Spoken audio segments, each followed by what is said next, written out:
Alright, class, sit the hell down. I'll be your substitute for today, or your new teacher. Alright, welcome, ladies and gentlemen, to Tabletop Tuesday.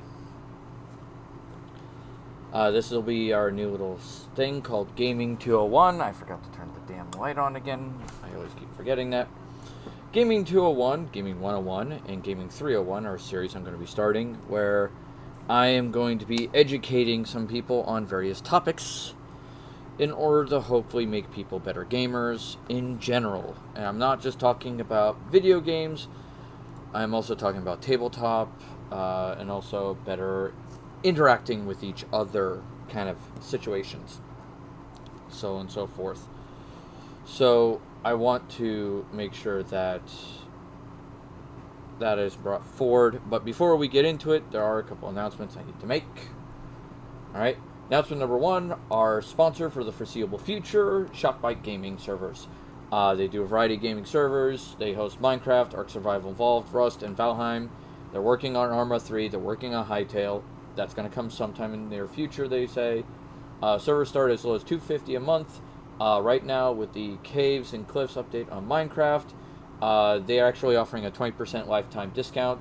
So you can check them out.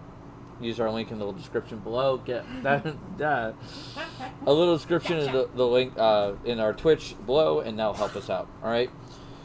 Announcement number two, if you wish to support us in another way, you can check out our Patreon, you can donate bits, you can subscribe to us on Twitch. Any one of those ways helps us out a great deal. We're trying to build our community up here, and I want to basically be able to help educate more people, and that is the kind of the end goal. Monday is for entertainment, Tuesday is for discussion and education. It's kind of the main shtick. That's what we're aiming for. Alright? So with the announcements out of the way, let us get into the topics at hand. Alright? So, what happened to cause me to start this project a little sooner than I expected? Well, something happened in the last week and some change, alright?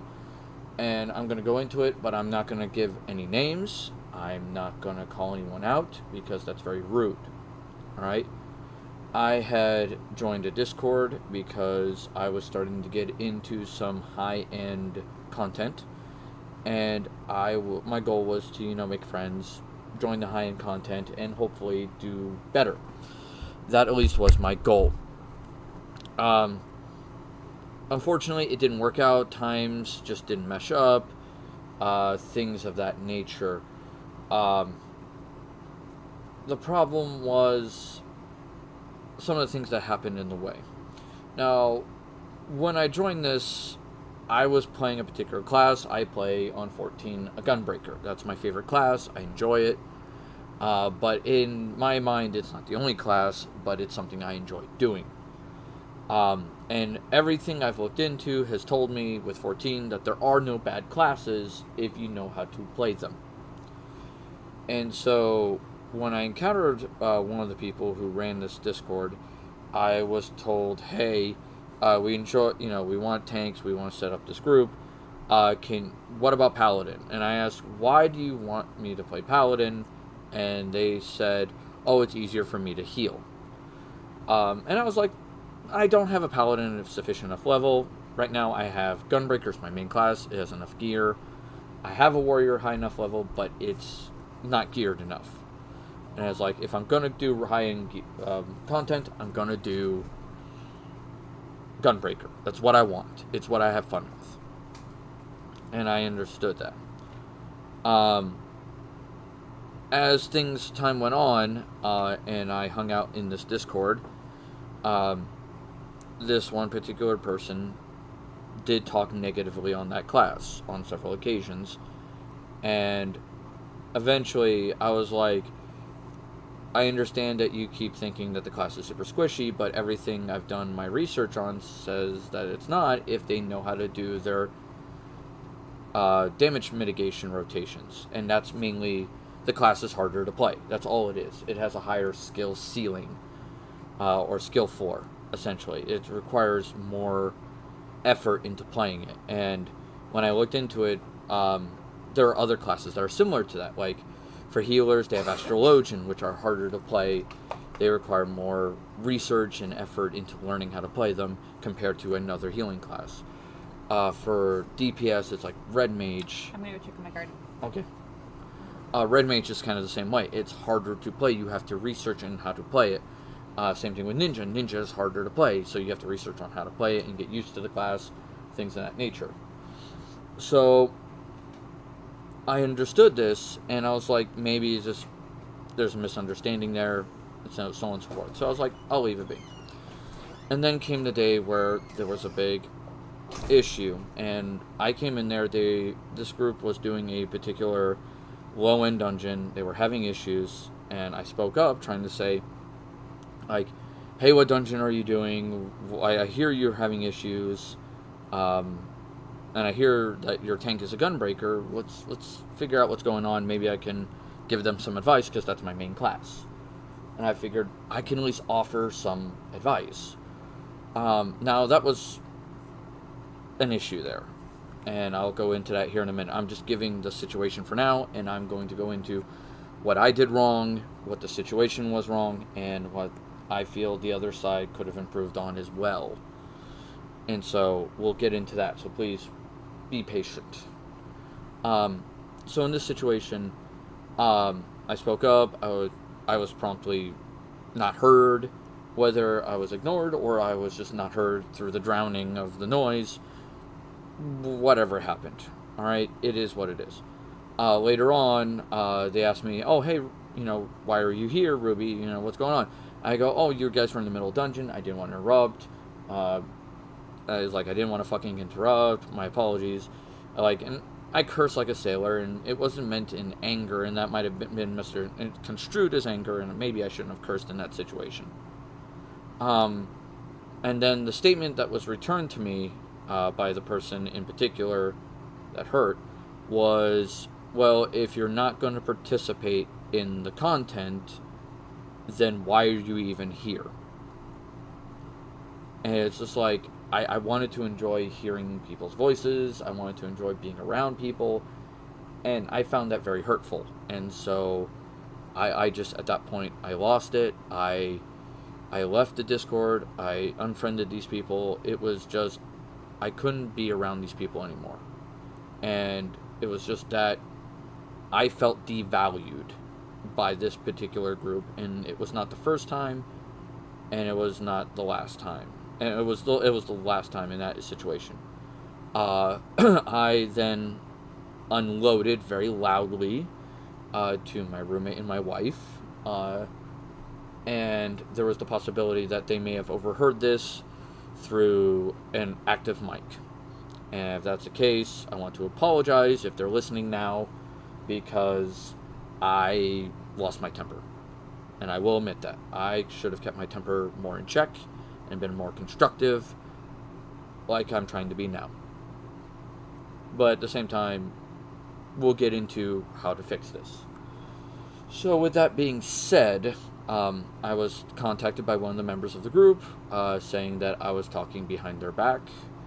And then they proceeded to say, don't bring the negativity into the voice chat, and then block me before I could even reply. So that it was the situation. So I'm going to go into what was wrong and what could be done better. Now, some of the things I did wrong was, yes, I lost my temper. I will admit that, and that's something I'm continuing to improve and continuing to work on to not do. And it is something that I fight with frequently. I do know I have a temper, and it's something I have issues with. And I apologize to anyone that I've offended with my temper, and I ask for forgiveness in that instance. The other thing I did wrong is we're going to be covering under rules of etiquette for voice chat, so I'm going to cover that there. So the first thing I'm going to do is I'm going to cover my background in MMOs, so that way when I go over the rules, I come from a place of experience, so that people understand I am not simply talking out of my ass. Alright? So I have been playing in multiplayer online games since 2005, I want to say. When did Burning Crusade come out? Burning Crusade release date. Let's see what that was. 2007. So I've been playing it since about 2005, 2006. Alright? And when I first started playing WoW, I played the beta for a month when it first came out in 2003, and it just didn't feel like the game for me. I didn't enjoy it. I didn't care for it. I was like, whatever. Not for me. And I did the same for EverQuest back in the day, in the early 2000s. My friend let me play it, and I didn't care for it. I was just like, I don't understand the appeal. It doesn't seem that fun. I do not get this. And, alright. To each their own. And I left it be. I left it be for that. But then, come 2005, 2006, I got a roommate, which I have now referred to him as he who shall not be named, because he is a horrible human being. Trust me, this is not a good person. But we shall, like I said, he shall remain nameless. I am Voldemorting his ass hard. And he got me into WoW. He convinced me to play WoW, and I was like, okay, I'll do it. And I played an undead mage. My first character was a DPS because I didn't want to tank at first. I was frightened. I was scared. And I didn't want to heal because I didn't want that responsibility either. I just wanted to fucking burninate people. And that sounded fun to me. So I did it. I was doing mage, I was fireballing, I was doing pyro build. Alright, which I found out later was the bad build in WoW to level with. Go figure. But to each their own. Okay? Each their own. And I was like, that's fine. This is okay. We are fine. With that being said, then I moved on to eventually Burning Crusade. Burning Crusade came out. I eventually separated my tongue-tied there for a second. My apologies. I separated myself from that gentleman, and my friend Dustin convinced me to play a Blood Elf Paladin. And I was like, okay. At first I was going to do DPS because I was like, I'm sticking with DPS. It's something I know. I'll do that. And then he basically goes, no, I'm playing a healer. Why don't you play a tank? We'll always have a group, and we'll just wreck everything. And I'm like, okay, that sounds awesome. So I played a Tankadin, or tanking paladin. And I fell in love with tanking. I loved it. It was something fun. I had a blast with it. And I've been tanking since 2006. Every game I've played in, I've at least leveled some form of tank. I first started with, like I said, World of Warcraft. I got really into it. The heyday for me was Burning Crusade. And with Burning Crusade, I was very much... How do I put this? I was pretty much going into, like, raids, like high-end raids and things of that nature for Burning Crusade. But, like, Wrath of the Lich King was when I really hit my stride. Naxxramas, during the time when Naxxramas was the relatively new raid, I was one of the top 10 tanks on my server. And I was the off-tank. My guild had a main tank, and he was a Death Knight, and he was just wrecking things. And it was great. We were having a blast. And I loved Naxxramas. I had a lot of fond memories of it. My biggest regret for World of Warcraft as a tank would be not completing Icecrown Citadel. The first we got was, I think, Dr. Putricide with his big creature thing that was weird. And he talked like Dr. Farnsworth from Futurama. It's like, that's no ordinary gas cloud. Yeah, that guy. We got stuck on him, and we just couldn't pass him with the guild I was part of, and it just didn't work out. But it was still fun. We were having a blast. Got into Kata. Didn't really raid hard in Kata, but I still raided in Kata. And then, when they announced Mist and Pandaria, I just didn't care for what they were doing with the game, and so I switched games. And I went for Star Wars The Old Republic. That was the game I fell in love with. And I did a Vanguard Trooper, which is a tanking trooper. And I was just living it up. I was like blasting things with my little rifle, running up and just rifle butting them in the face. And the moment that I had a great time was during the Rise of the Hutt Cartel. We were tanking some sort of giant robot. It was like some giant robot. And everybody died. The boss had close to 10% HP. It was like just at that 10% HP marker. And everybody went, oh god, it's a wipe. It's a wipe. It's a wipe. Let's just wipe it. Try it again. We'll get it. And I was like, no bitch. It's on.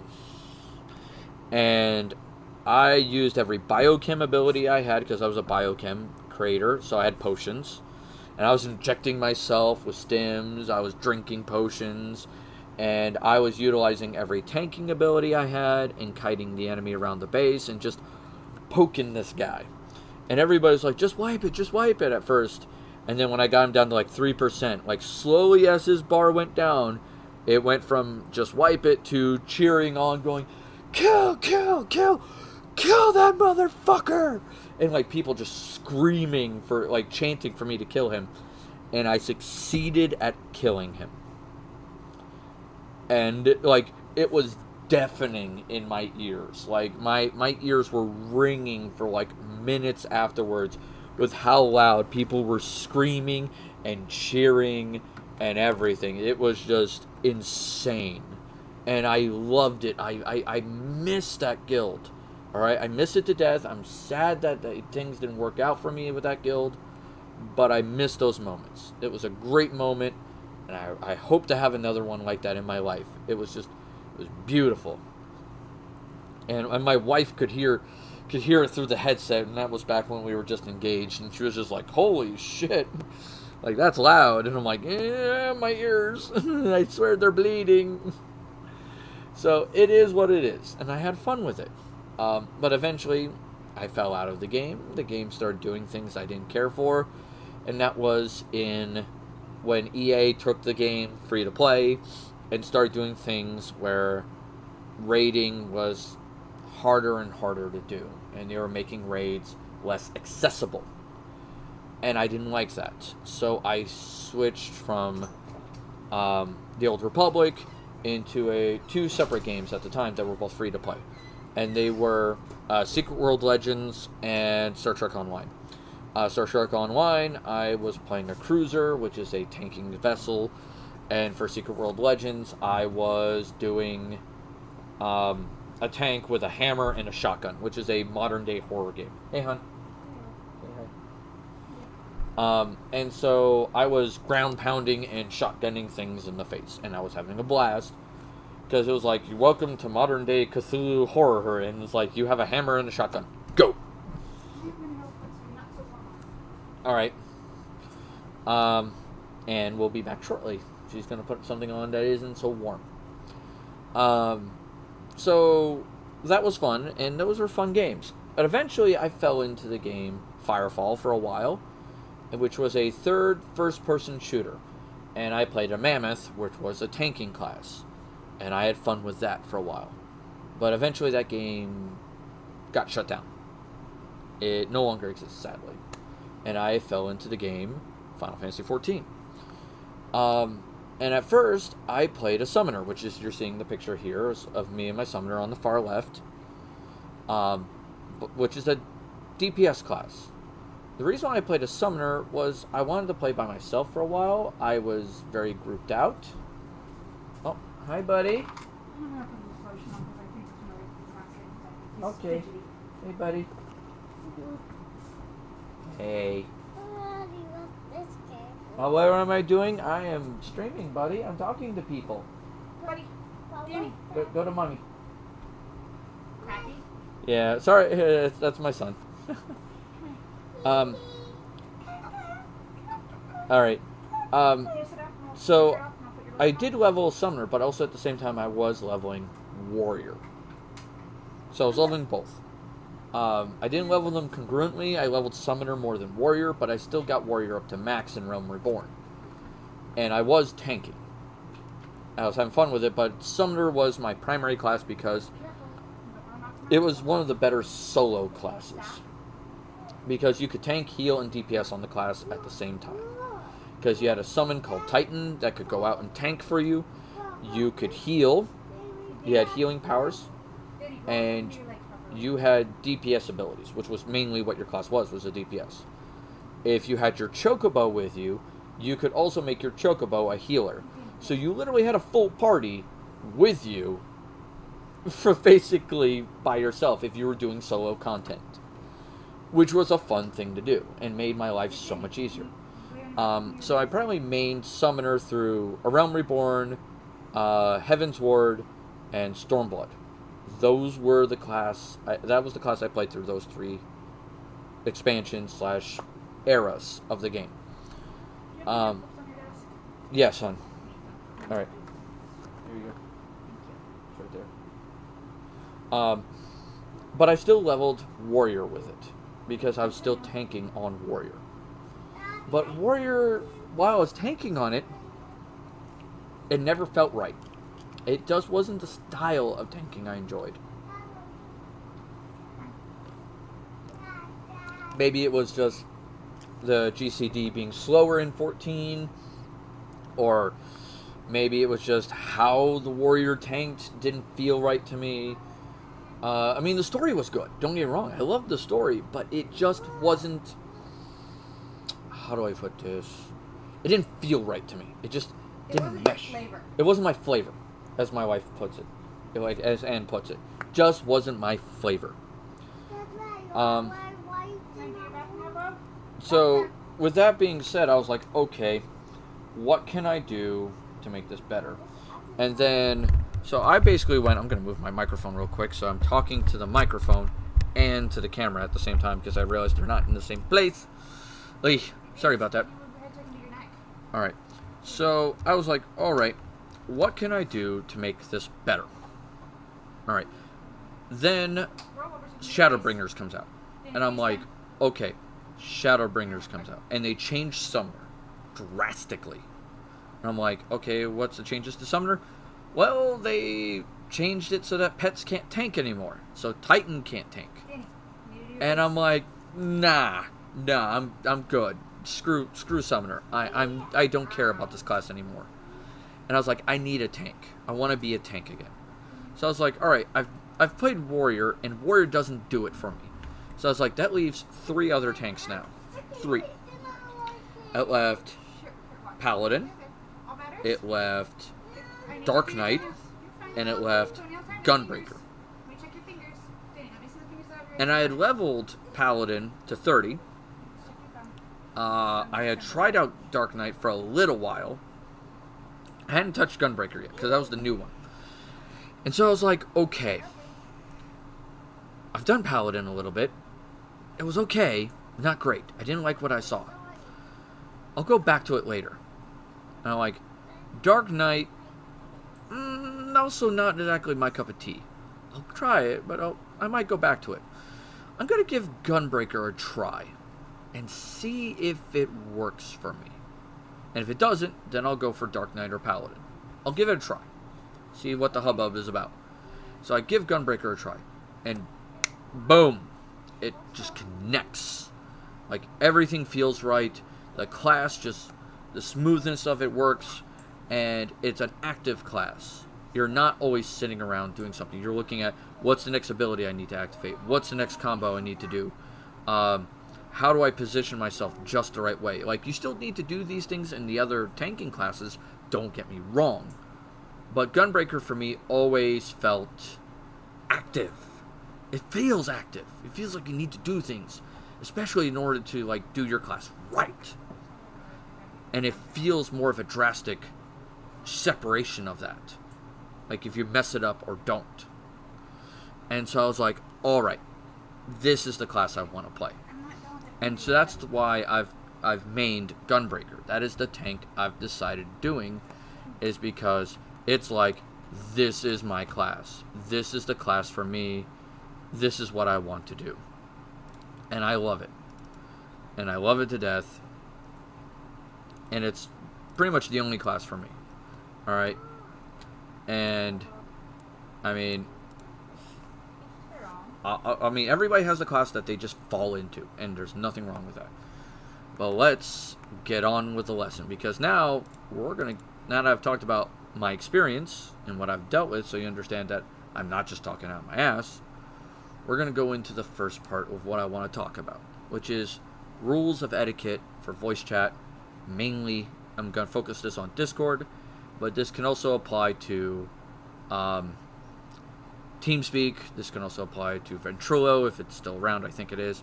Also applies to Mumble,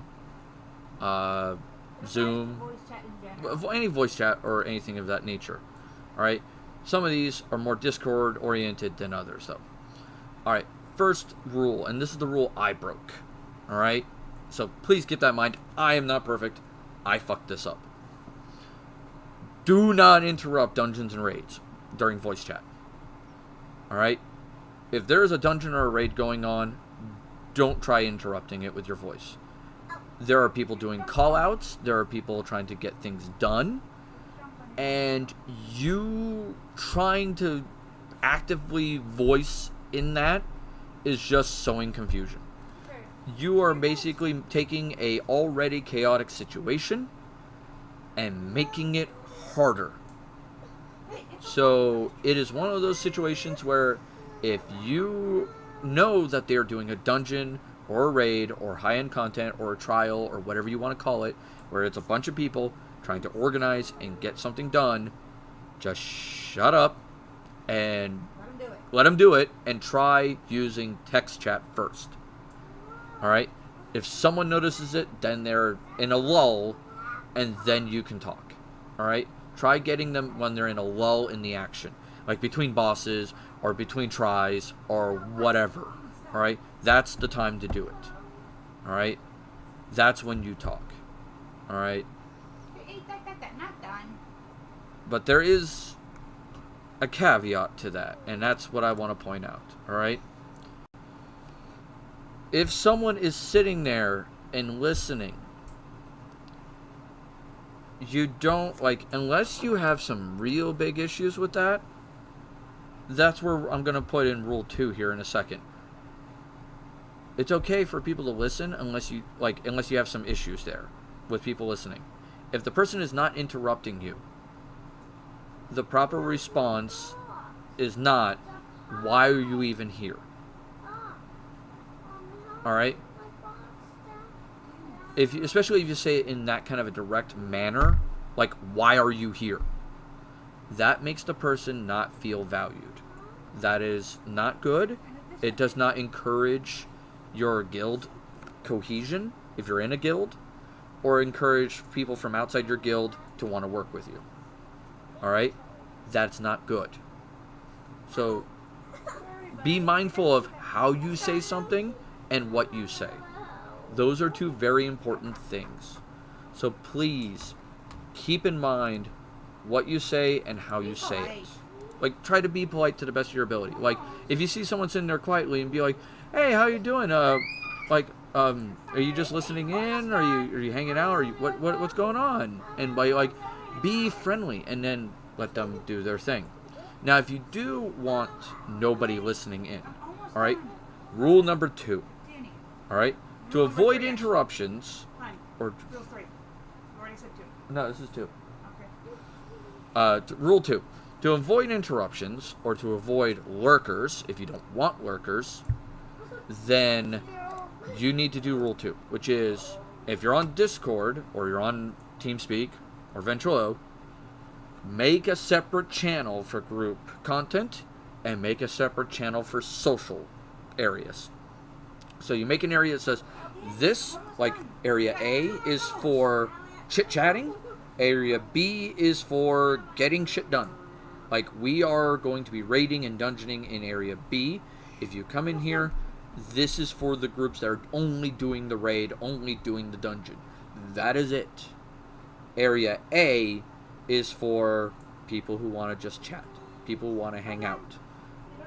Do that. Alright? Or, and this is rule 3, now we're going to hit rule 3.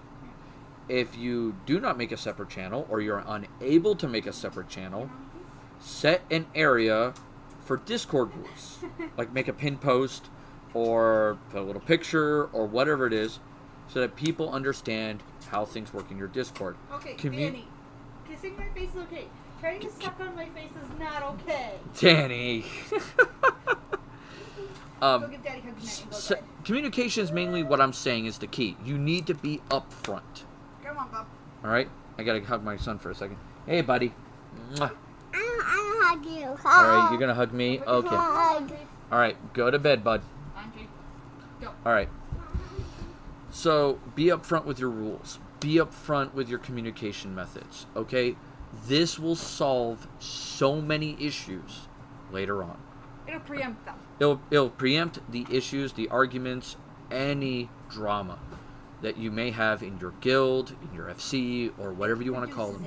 It reduces it dramatically if you're upfront about what the rules are, how they work, and setting delegated areas for various communications. Alright? Like, on my Discord, I have multitude of areas for my communications. Oh, God. It's almost like you overkill it. Yeah, my wife says, like, I overkill it. I'm not sure. Like, I have general area, I have memes, I have video links, I have music, I have not safe for work, I have promotions areas, so that way anybody who wants to promote their content can do so on mine. And then I have all my tabletop games have their own private channels for talk, as well as vocal. And then we have a Stardew Valley section for those of the people who play Stardew Valley. Alright? And that's what I do on mine. It's simple, it's easy to make another channel on Discord. It's not hard, and I'd heavily recommend doing that. It makes the headache so much less later. It may seem like a pain early on, but it makes it less. Alright, rule number 4. We're doing number 4 here now. If you're going to make separate areas, also make separate roles. When I say by rules, I'm talking about ranks, permissions, things of that nature. For example, if someone comes into your channel and they are not part of your standard free company, guild, whatever, or they're not part of your standard raid group, and that is who you only want in your raid channel, then make a raid group and give those raiders their own rank, and make it so that the raid channel in the voice chat is only accessible by the raiders. So that way nobody can just pop in, make a hubbub and a bunch of noise, annoy the crap out of the raiders, and then leave. Alright? I've seen that happen. and it pisses people off. It aggravates them to no damn end. It's like, you don't do that. And don't be that person either. Unless you're one of those guilds that you can get away with it. Because, like, some guilds, they have people who just give each other endless amounts of shit. But they're cool with that. It's expected from X characters. Yeah, you just make sure you have your rules set. Alright? Alright, so that covers, basically, etiquette for voice chat. Alright, we got that covered. Alright? So we're getting into the next category. Alright, the next category is rules for raiding. Alright? This is for anyone who wants to raid on any MMO. Alright? This applies to World of Warcraft. This applies to Star Wars The Old Republic. These are lessons I learned from both of those. Because on World of Warcraft, I was a raid lead for the better part of a year and a half. And I was a second for the better part of 3 years. Alright, so I have experience helping set up raids and I wouldn't say micromanaging, managing the... Micromanaging's apt. My wife says micromanaging's apt. The logistics of the raid. Alright? And that was in WoW. In the Old Republic, I was also doing the logistics of the raids as well during almost my entire stint in the Old Republic. And I was also known as the guild therapist. As everybody would come to tell me their shit, and I would listen with no judgments, and then I would try to find a way to make things work better for the whole. Go to me and ask how to make it better. Or talk to my wife and be like, hey, or at the time she was my girlfriend, and or my fiance, and we just talk it out and bounce ideas back and forth until we figured out something to help this person. Until I told you, looked at you more than once, like the guy's being a moron. There were a few times where someone was just being stupid. With that being said, let us talk about the rules of raiding. Alright? Let's talk about these rules of raiding. Alright? So you want to raid. You want to basically, you want to punch something. And you want to punch it hard. Alright? You want to do something like this. You want to get the treasure. You want to kill the loot. You want to get the dragon. You want to kill him. Alright, let's... You said that wrong. Shut up. You said that really wrong. I said it right because, horny bard. No. You still got that wrong. Alright. That's so wrong. Alright, with that being said, the first rule is you set up a core group. The core group does not have to be the whole raid group. Alright? It could be as simple as 4 people. It could be as simple as 3 to 5 people. Usually you want your core group to be somewhere between the numbers of 3 to 7 to ish, maybe 8 people. And the reason why you want that is these are the people that you definitely want in the group all the time. You want to build the group around these people, including yourself in that number. And these are the people that you want to build around their schedule. You want to make sure that they're all happy. You want to make sure everybody in the raid group's happy, but these are the people you want to focus. Alright? And as much as people don't want to say this is the case, everybody plays a little bit of favoritism with each other. Let's be brutally honest. It happens. It's a thing. Alright? So, let's be honest, folks, and just be honest with yourself. Set up your core group. Alright? Once you set up your core group, second rule, or second step, if you want to call it that.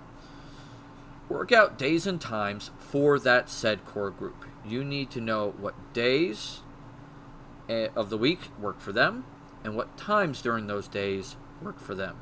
On average, you at least want to have 2 days a week you're raiding. 2. Alright? If you're trying to do high-end content. If you just want to monkey around and just do content, and this is not a hardcore, let's get, the highest level stuff done, 1 day will work. But if you're going for high-end content, you minimum want 2, preferably 3. Alright? 2 will work in a pinch. 3 will do. 3 is your aim. Alright? And you want to schedule, on average, about the same amount of time you usually want for a D&D game. Alright? Which is 3 to 4 hours. Alright? That's about how much time you want to be raiding. It's about 3 to 4 hours.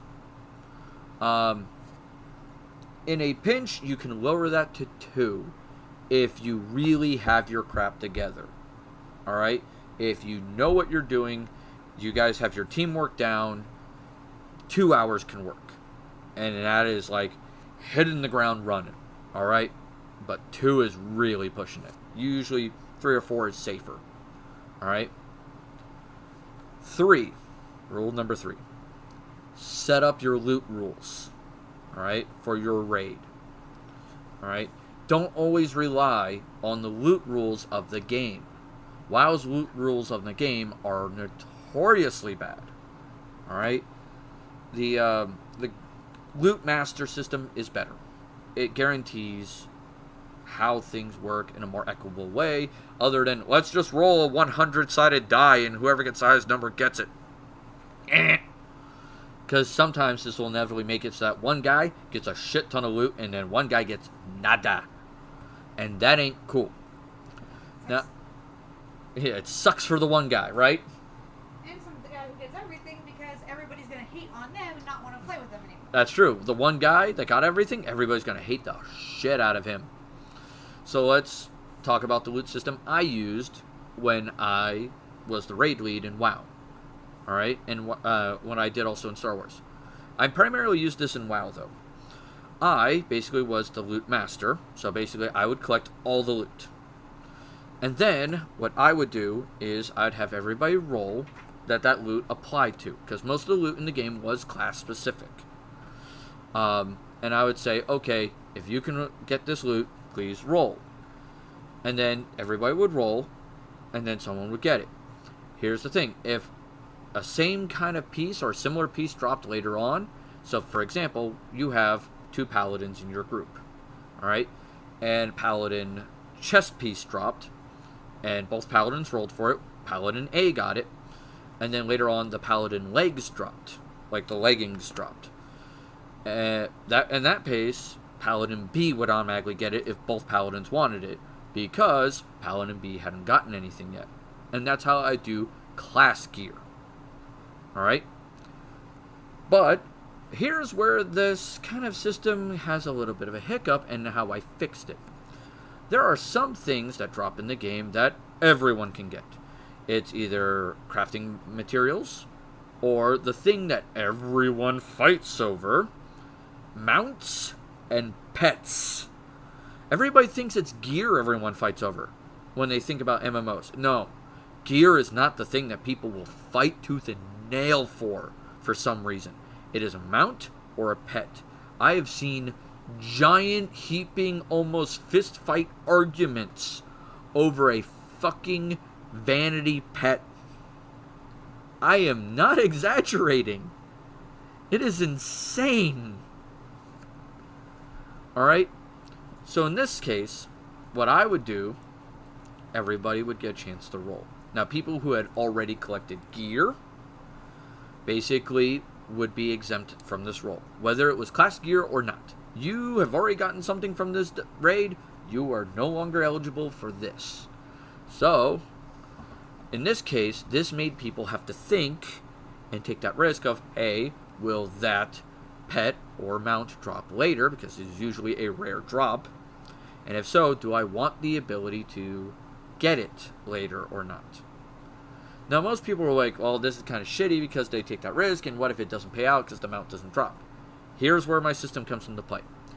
At the end of the raid, I have a bunch of gear. Usually gear I can't use.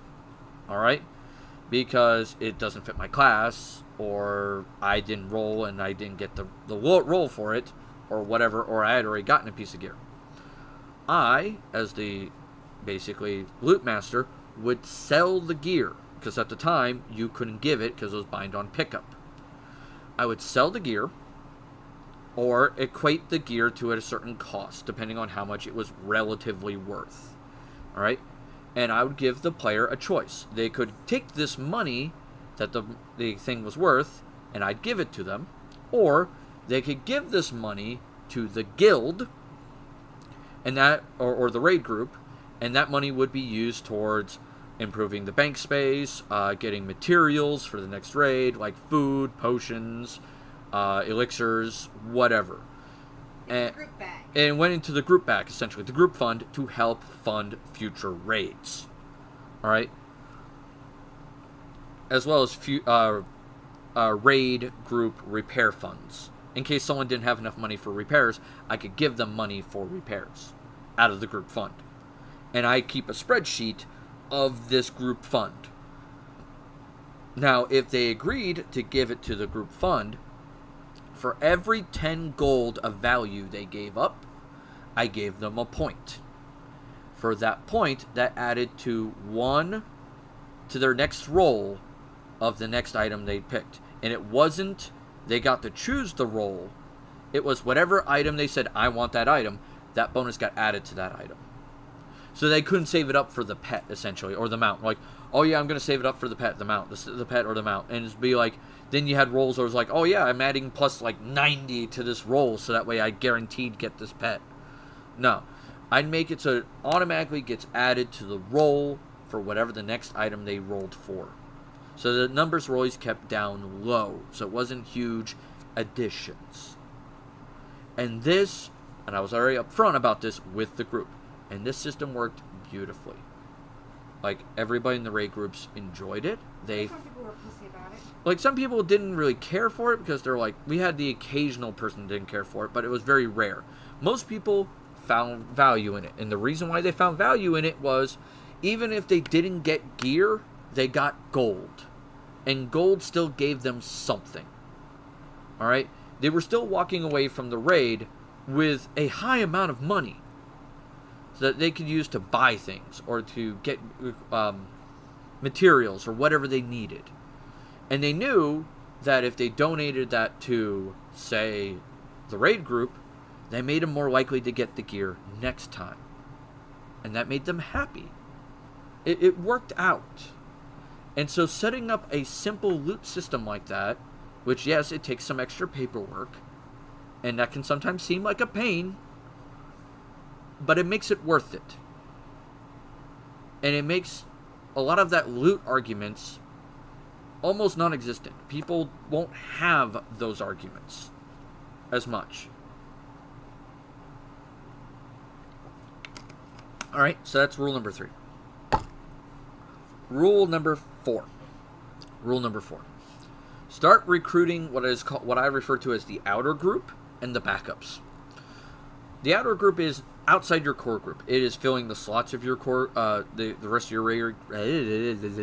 Tongue-tied there. Jesus Christ. It's filling your raid group to where you need the number so you can raid, and having backups in case people cannot show up. Alright? Real life happens. Because real life happens.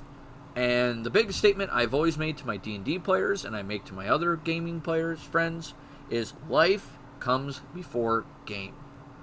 You have a life outside of game. Make sure you live it. You have family, you have friends, you have your own mental health issues. Take care of them. Alright? The game is not your life. And it should never be that. Alright? Like, I had a mental health issue last week because of the situation I found myself in. And I needed to get away. I stopped playing 14 for a little while. I've kind of rarely played it now since the event.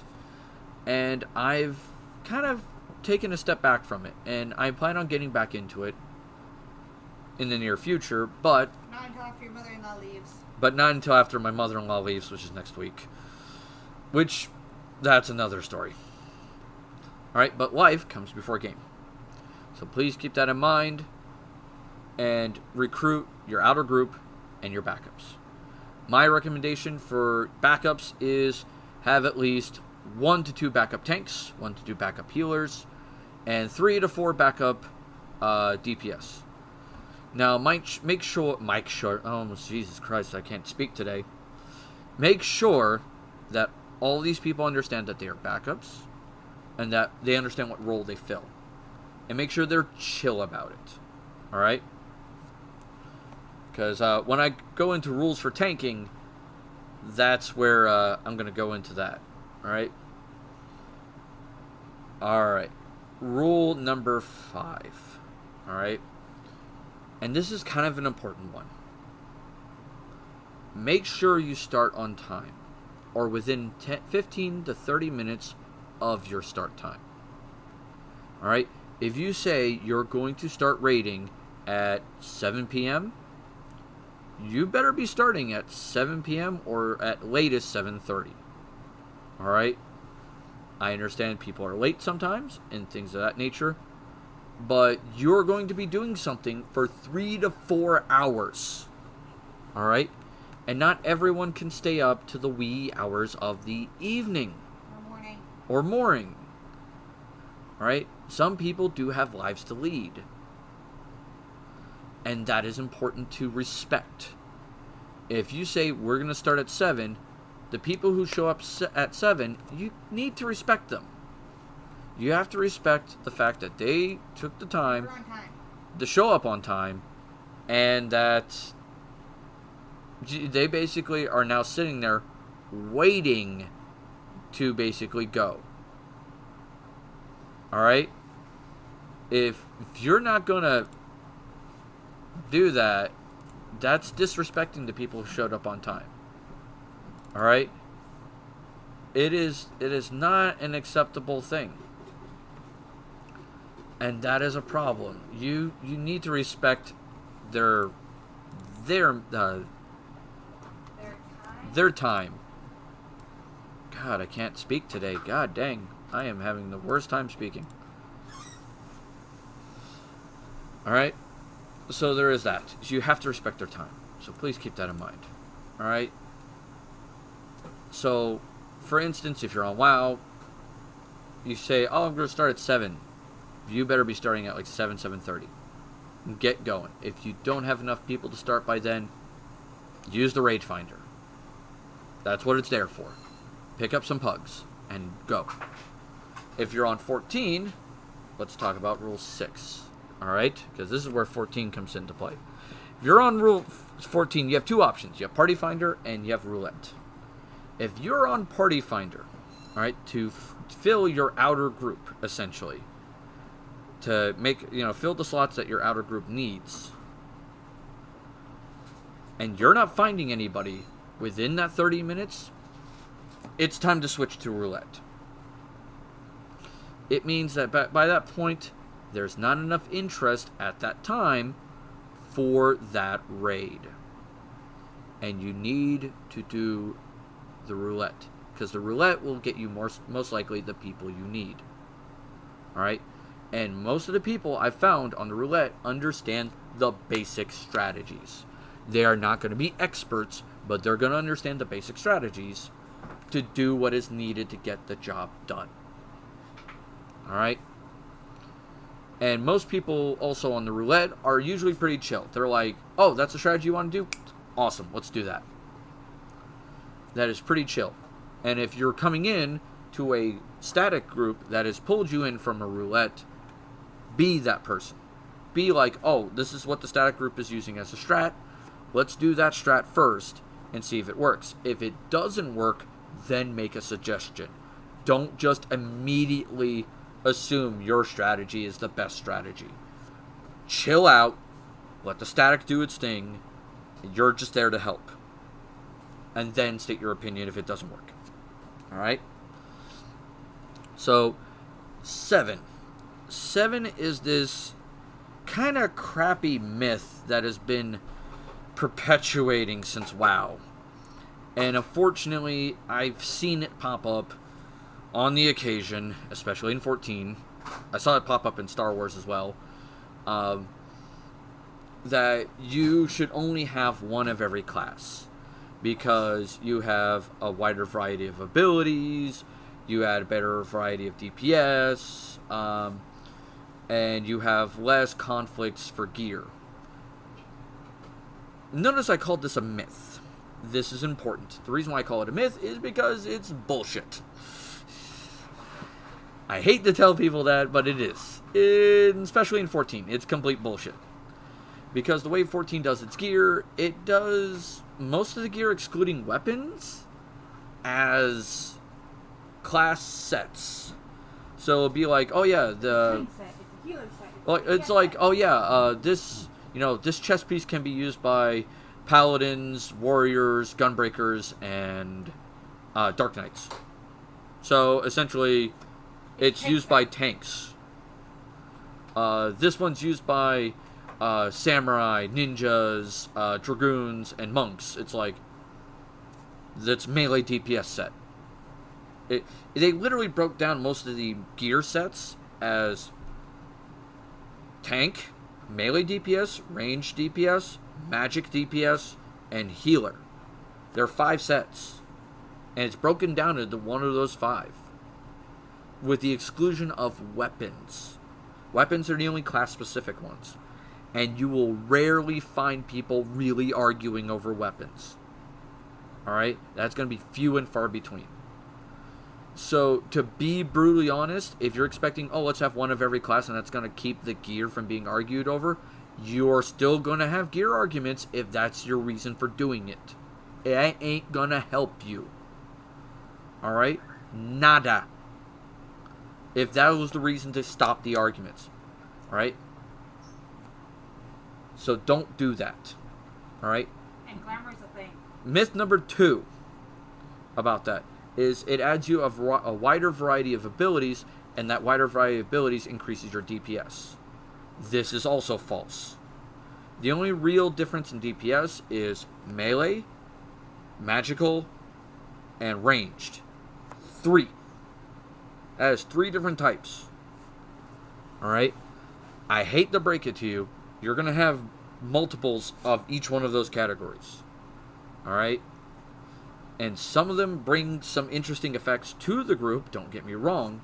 But once again, what's more important than just having one of every class is having people of all 3 of those groups knowing what they're doing. Same thing with the healers and the tanks.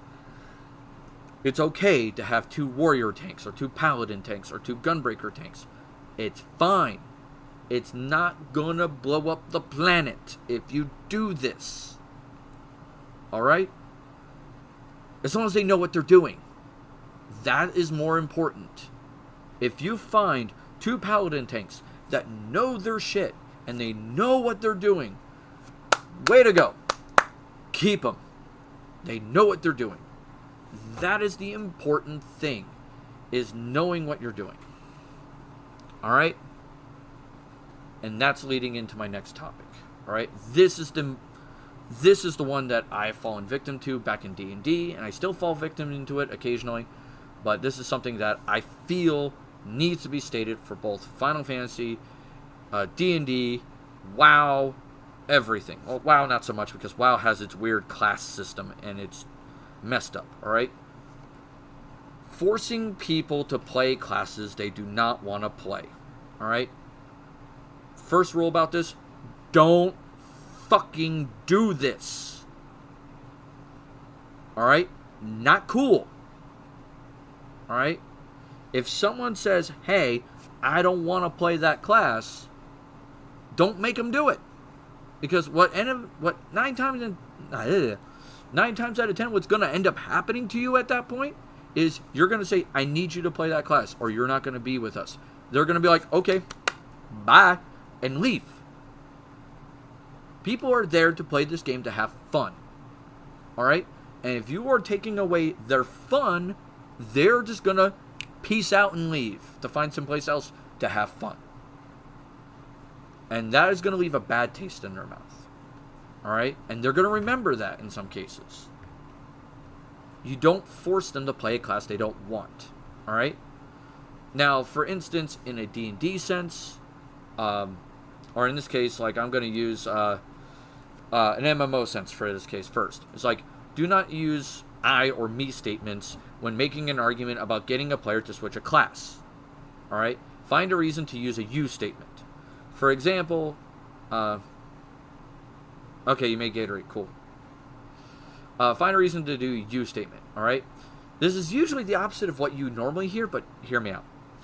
For example, it's easier for me to heal that class, or that class has resurrection, so I don't have to do that for others. Alright? Don't do that. That sounds selfish. It sounds kind of lazy, and it doesn't sound good. It makes the other person You not... sound like a dick. My wife says you sound like a dick when you say that.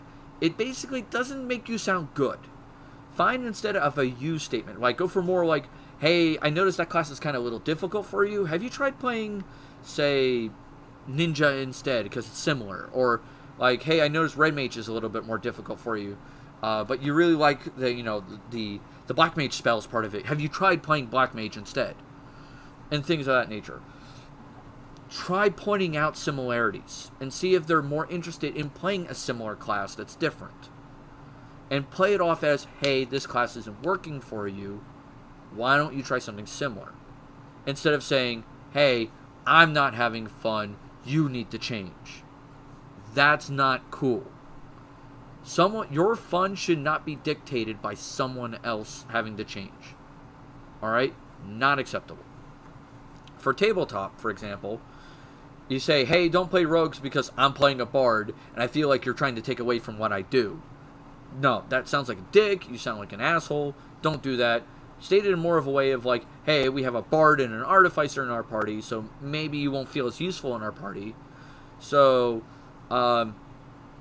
due to some of the skills that you have are being used by other characters, maybe you should play a different class, unless you're going for just the pure combat ability of a rogue, in which case then keep doing that and focus on the combat. Or Road to El Dorado it. Or Road to El Dorado it. That's also an option. But you get my point. Like, don't simply focus on yourself when you're doing that kind of an argument. It makes you seem like a dick. It makes you seem like an asshole. And it does not work. Doesn't end well. Alright? It's not fun. Alright. So, my lessons for tanking. Because I've spoken about tanking in other areas. Alright? Rule number 1, or lesson number 1 for being a tank. If you want to be a good tank in an MMO, if I could work my tongue today, and it doesn't decide to just try to choke me to death. When does your tongue ever work? I don't know. Doesn't seem like it. Lesson number 1, or rule number 1, be chill. Just chill out. Alright? Be fairly chill, because being a tank can sometimes be incredibly stressful. Is it as stressful as being a healer? Sometimes. But more often not, the healer's literally on a knife's edge of literally having a mental breakdown, I feel. From the few healers I know. Like, it seems like they're just like this far away from literally snapping and just letting everybody die. And going around and snapping everyone else's necks for not listening to their fucking directions. Don't piss off your healers. Yeah. Rule number 2 is a tank, alright? Number 2 is a tank. You're only alive at the healer's whim. Don't piss Remember off your healer. this. For fuck's sake. Don't piss off the heals. Yeah, the healer basically keeps you alive. If that healer wasn't there, you'd be dead. You'd be deader than the dodo. Alright? Live. You want to live? Don't fucking piss off the healer. Alright? Don't do that. Alright? Because the healers will wait till you are desperate and then make you beg. Yeah, they will. Oh my god. Healers do not fuck around. And they're like, yeah, dog, I hear you like to basically be an asshole. Congratulations. I'm gonna fuck you up. And you ain't gonna like it. Like, it is not gonna be a fun day for you, my friend, if you're a tank. Alright? So, don't. Something. Oh. Reload my player. There you go. Is it working? Oh, yeah, it's still working. Okay, cool. I made some obnoxious comment about Bad, Dom, bad. Yeah. So, if you're a tank, listen to your fucking healer. Don't piss off the heals. Alright? 3. The healer sets the pace of the dungeon. Alright? So how fast you go through the dungeon is determined by the healer.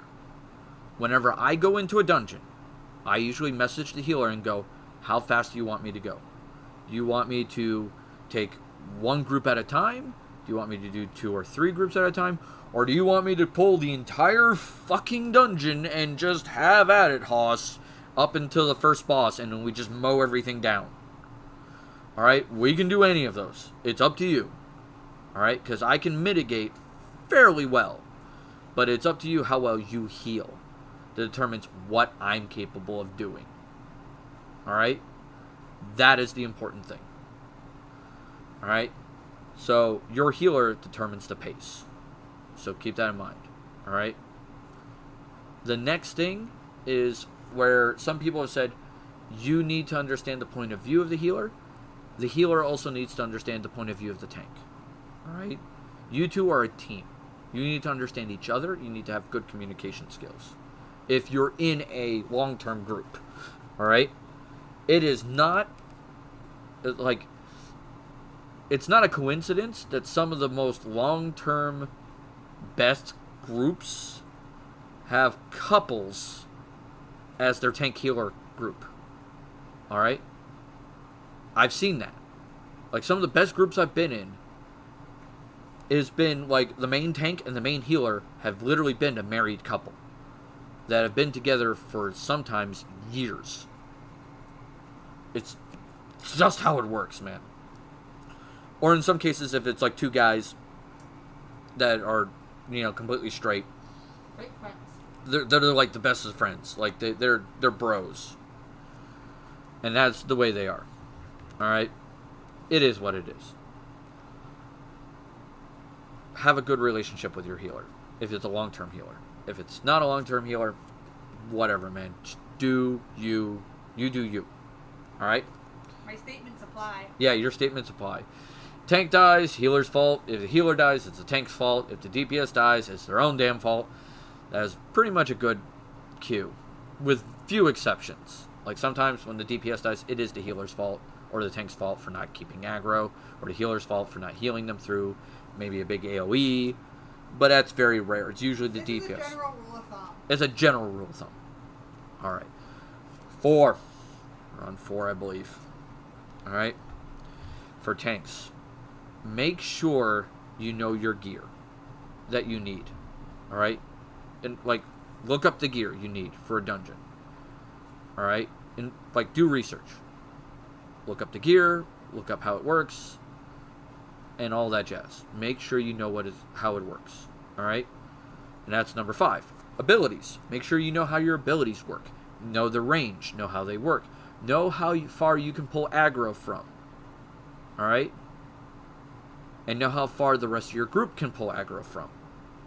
So that way, if someone pulls aggro, you know how to deal with it. Especially surprise. Alright? Well, also with abilities, know your rotations. That also applies in 5. Knowing your rotation is the key to knowing how to play your class. And that's kind of tied into 4 and 5 together. Is know how to play your class. Knowing how to play your class makes you a better tank. And knowing how the other classes play makes you a better tank as well. And that is a fun fact. When I played Star Wars, I leveled every class to max level. And I had them at least had the first raid's starting gear. Like, all my classes were able to go into the first raid. They were at the max level dungeon stuff. Why did I do this? So I understood how every class played. I knew how the healers would behave, I knew how the DPS would behave, and I knew how the other tanks would behave. When the boss threw a monkey wrench at us, essentially. Like, a surprise at us that we didn't know about before. Alright? Whether it was content we never did before, or was never done before, or it was content that we looked up, but someone messed up and we got a surprise. By knowing how everybody else behaves, I knew how to adapt. Without having to use voice chat to adapt. I knew up here immediately how to behave. Alright? Sometimes you can't do that with some games. Like Final Fantasy XIV has a shit ton of classes. You can't do that with everything. Star Wars only had 8 classes.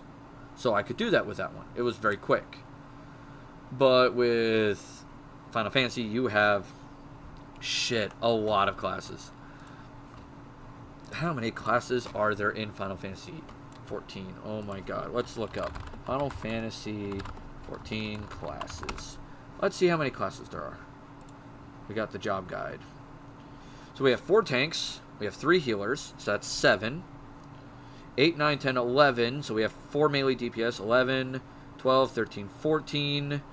For 3 ranged DPS. 15, 16, 17. We have 17 classes. Currently in 14. And we're going to be getting 2 more in Endwalker. So we have 19 classes coming. 19. So right now 17, going to be 19. All right?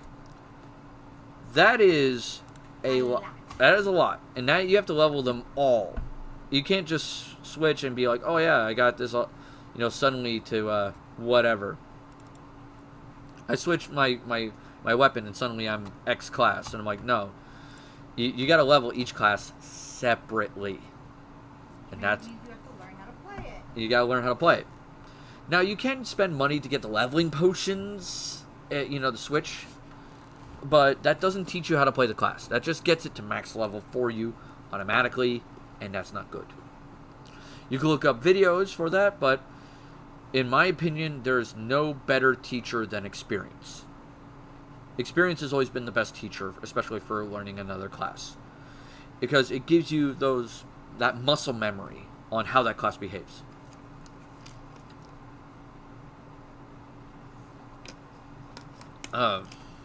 So there is that. So understand how the other classes play. At least get an idea of them. As someone else put it, understand their point of view.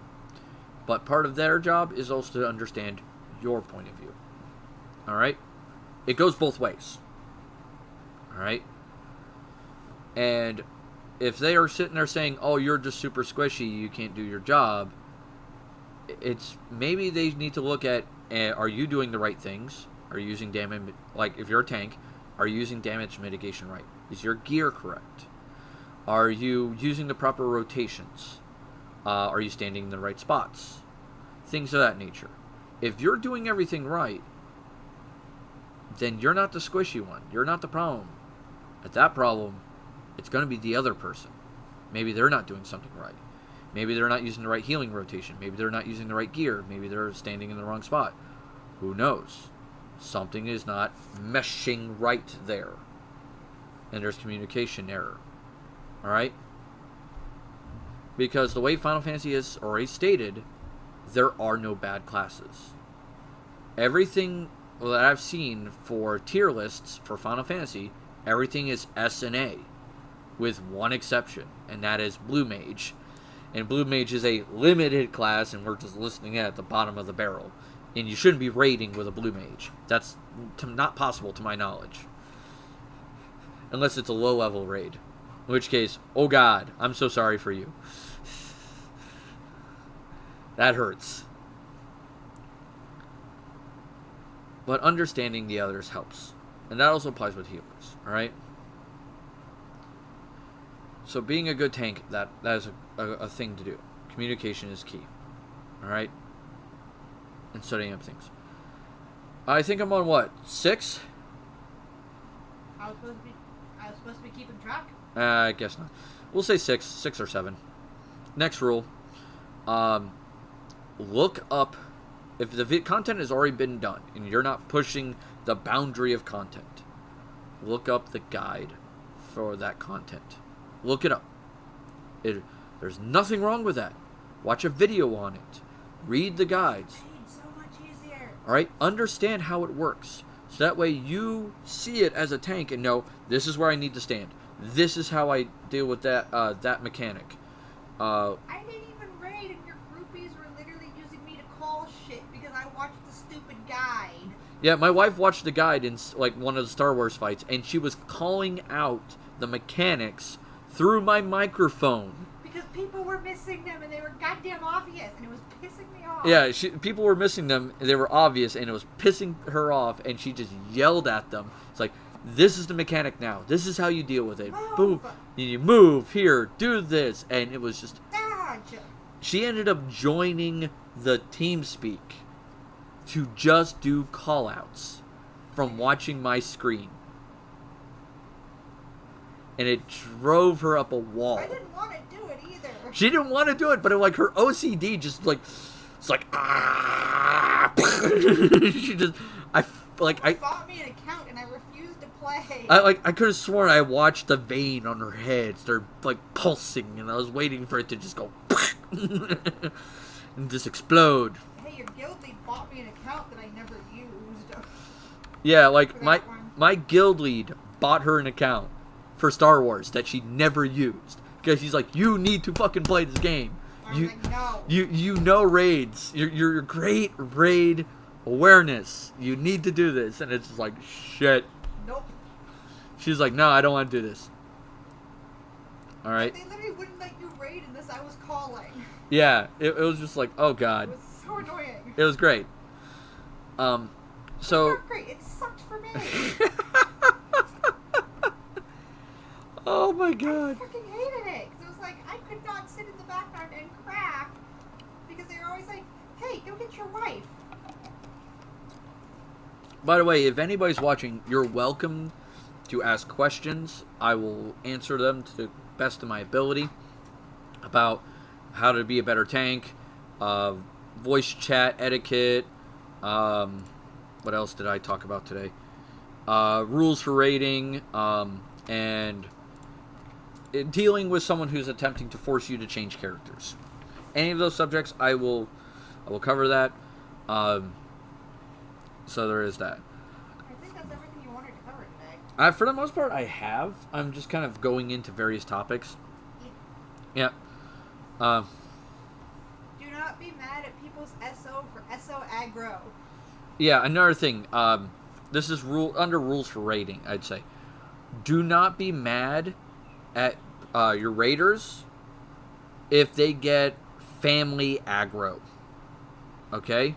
Whether that is significant others, kids, parents, or whatever. Alright? Real life aggro. They get real life aggro, they got to take care of it. If it's especially important. Now, there are exceptions to this rule. Alright?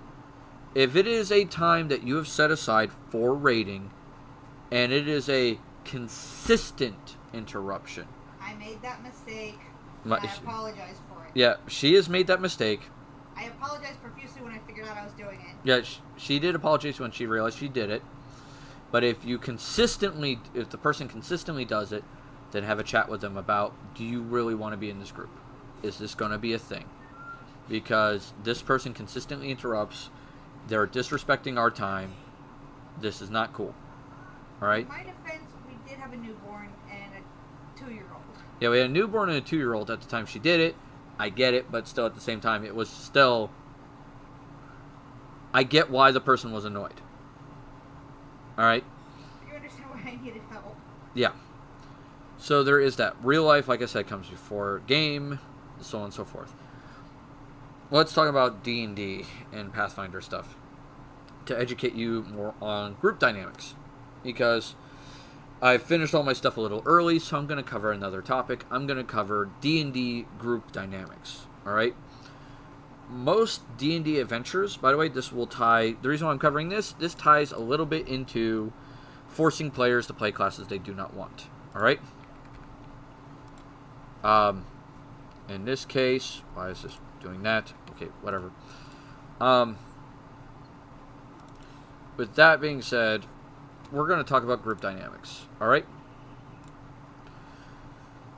Most D&D adventures are built for 4 characters, and those 4 characters are pretty much going to be a melee DPS, a melee character, an arcane caster, or actually I won't even say an arcane caster. It's designed for a melee character, a skill monkey, a offensive caster, and a defensive caster. When I say defensive, I'm calling like a support caster. Not necessarily a healer, but someone who uses their magic to buff or aid their party.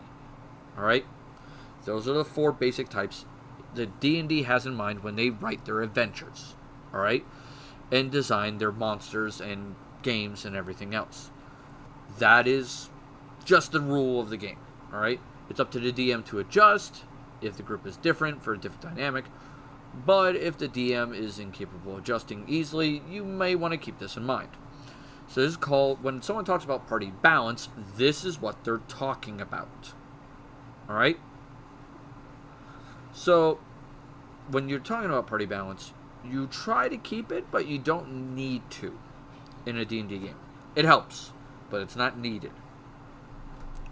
I'm usually a proponent for that, but I tend to be the type of player, when I play a game, I look at what everyone else is playing, and then I make a decision what I'm going to play. Alright? This unfortunately makes some roles that I don't get access to. For example, my group tends to heavily favor casters. Like, a lot. So, usually, the first role that gets eaten by anybody is a divine and an arcane caster. Like, there's usually an aggressive caster and a support caster, like that. Done. Within rapid succession. Quickly after that, the skill monkey is usually taken fairly quick. And very few people seem to ever want to play the melee character in my group. That happens. In some of the other groups I've seen, the melee character is usually one of the first to go. And then it's like usually a wizard. And the common joke is no one ever wants to be the healer or the support character. And it's like, okay. I've never personally experienced this, but hey, I have a permanent cleric practically right there. That's what she wants to be almost all the time. Is some sort of divine caster. I just figured out I liked playing the class, and my favorite spell is in that class. Yeah, she likes inflict.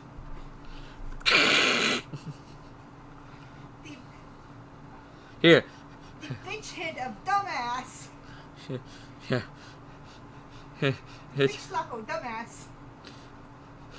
She's learned that spells like Buddy Cop Weapon. What is it? I don't use Buddy Cop Weapon. Yeah, you don't use Buddy Cop Weapon. I like Buddy Cop Weapon. I like Flash Gordon. You do like Flash Gordon. You use Flash Gordon. You don't use Buddy Cop Weapon, and you do use Does My Hand Smell Bad to You? Or Bad Touch. I like the term Bad Touch better. She liked the term Bad Touch. It's like Bad Touch, and you suddenly lose like 3d8 HP. Like, ow. See, but I do like playing Druid, and then calling Lightning Storm, and just watch, and then just there's a little rabbit watching you, and you just get struck by a bolt of lightning. Yeah, just bolts of lightning. Very, very frightening. Anyway, so party balance is all well and good. You shouldn't force people to play classes that they don't want to play in that situation. But at the same time, if you got 3 people that all want to play wizard, you're gonna have a bad day for the wizards. Because someone is going to feel left out. Someone is going to feel like they don't matter, and it's going to suck. So my suggestion is, if you got multiple people wanting to all play the same class, suggest others. But suggest similar ones, or be diplomatic, or be tactful about it. Be like, look, we have several other people, or bring them all together and be like, hey, all 3 of you want to play wizard. Are a couple of you willing to consider another class? Sometimes you'll get people that'll be like, yeah, okay, I'll play something else. Like, I'll let him play wizard, or I'll let, I'll play like a paladin or something. You'll have that occasion, and that helps out, and it works a lot. We had Very 4 people want to play Arcane Casters last game. Yeah, we have 4 people last game that want to play Arcane Casters. Eventually, they changed their minds. Why I started playing Cleric. Yeah. And it worked out. It was what it was, and it smoothed out the rough edges, and it went well. Alright? It's something you need to, as a DM, to talk about with your players, and something that the players need to talk to each other about. Alright? That's if the DM's willing to let the other players know each other's classes. Alright? There are a few exceptions to this rule. For example, if you're doing what is called, I believe it's called a West March game. West March games have lots of players, so inevitably player overlap will happen. but also the players are attempting to Murder each other. kill the shit out of each other. And, oh god, that is not going to be a good day. Like, god dang, is that not going to be a good day? Like, oof. So, in all, a West March game is not one that you can use that rule with. You just let everybody play whatever class they want at that point. Within your DM rules, of course. I have never done a West March game because one of my things I am very much against is player versus player. I don't like it because people tend to get butthurt over having their character shanked. And they don't like it. It's not fun. Now, if you're doing a game like that and you're upfront about it and everybody's cool with the idea, hey man, have at it, Hoss. Alright? Go nuts. But if it's not upfront, I wouldn't recommend it. So there is that. I just wouldn't suggest it. Alright? That is no. That's no good. No good. And that is something also in MMOs that you gotta keep in mind is communication in a guild. Alright? Very important. That is the main thing you need to keep up. Anything that I've seen kill a guild faster than anything is lack of communication. If nobody talks, the guild slowly goes in numbers. I've watched it happen. Where nobody talks, everybody starts leaving because they think everybody's just not interacting anymore. Nothing's happening. And they leave for greener pastures. Okay? It is what it is. So, keep that in mind. You need to stay communicative. You need to stay talking. Does this mean you have to use voice chat in your guild? No. You can use just text, but be active. Keep a text chat going in your Discord at least once a day. Have a minor conversation. Even if it's just, hey guys, how are you doing? Are you all alright? And share a funny picture or something, or a joke or something. Just keep it active, because it makes the guild seem active. But make sure you're not the only one talking. If you are the only person talking, people are going to notice that as well. And they are going to basically go, okay, it's a guild of one. Have a nice day. Bye. And leave. That's bad. Don't do that. Try to have at least a core group of like similar to the raid, 3 to about 8 people that are constantly talking. Or not like constant, but at least daily talking and interacting with each other. It's safe, it's cool, it's great. If you want the guild highly active, voice chat is definitely useful, especially if everybody speaks the same language. That is super helpful. Alright? One thing that will get people's suspicions ironed up faster than anything else is if you have someone who someone who basically talks in text chat all the time, but refuses the voice chat, but does not give a reason to do so. Now, don't get me wrong, you shouldn't force a reason out of anybody, but a simple reason of, I do not feel comfortable voice chatting, is more than enough of a reason out of someone's mouth.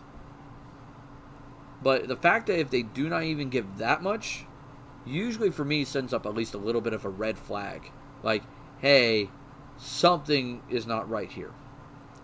And the reason why I say this is I've known someone, a gentleman, who played in Phantasy Star Online. Alright? And he played a female Avi. And he pretended to be a female character, a female person in real life, in order to get free money and free gear. And as much as I hate to say that, that does happen. It's bullshit. It's stupid.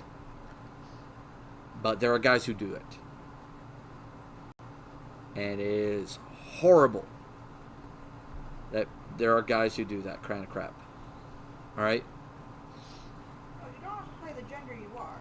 You do not have to play the gender you are. By all means, you want to Admit it. You want to cross-play? By all means, cross-play.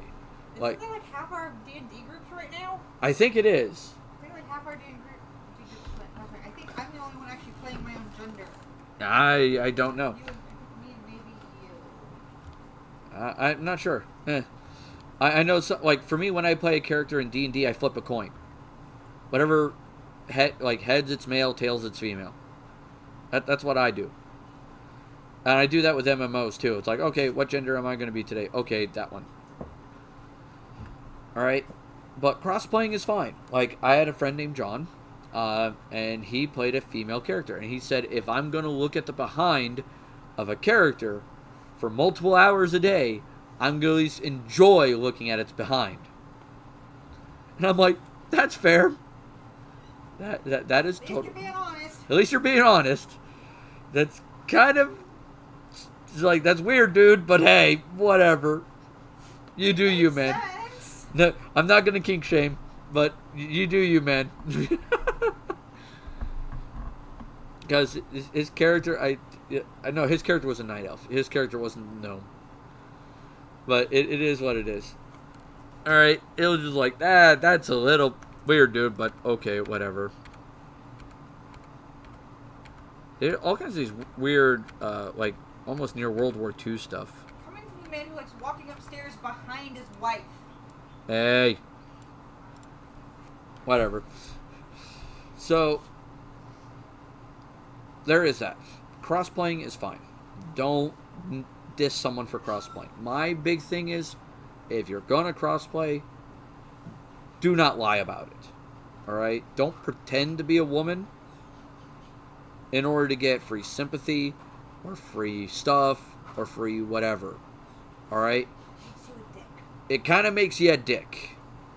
Sooner or later, somebody's gonna figure it out. Yeah, sooner or later someone's going to figure it out, and it ain't going to end well for you, bud.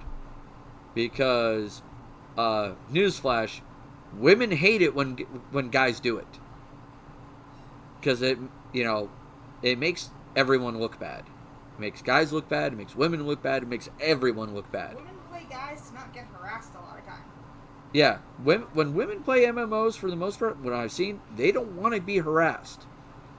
And situations like that, when guys pull that kind of crap, it opens the door for more harassment. And that is not acceptable. Alright? You shouldn't harass people. Alright? And you shouldn't encourage harassment. It's not cool. Alright? Don't do it. Alright? That was a heavy part.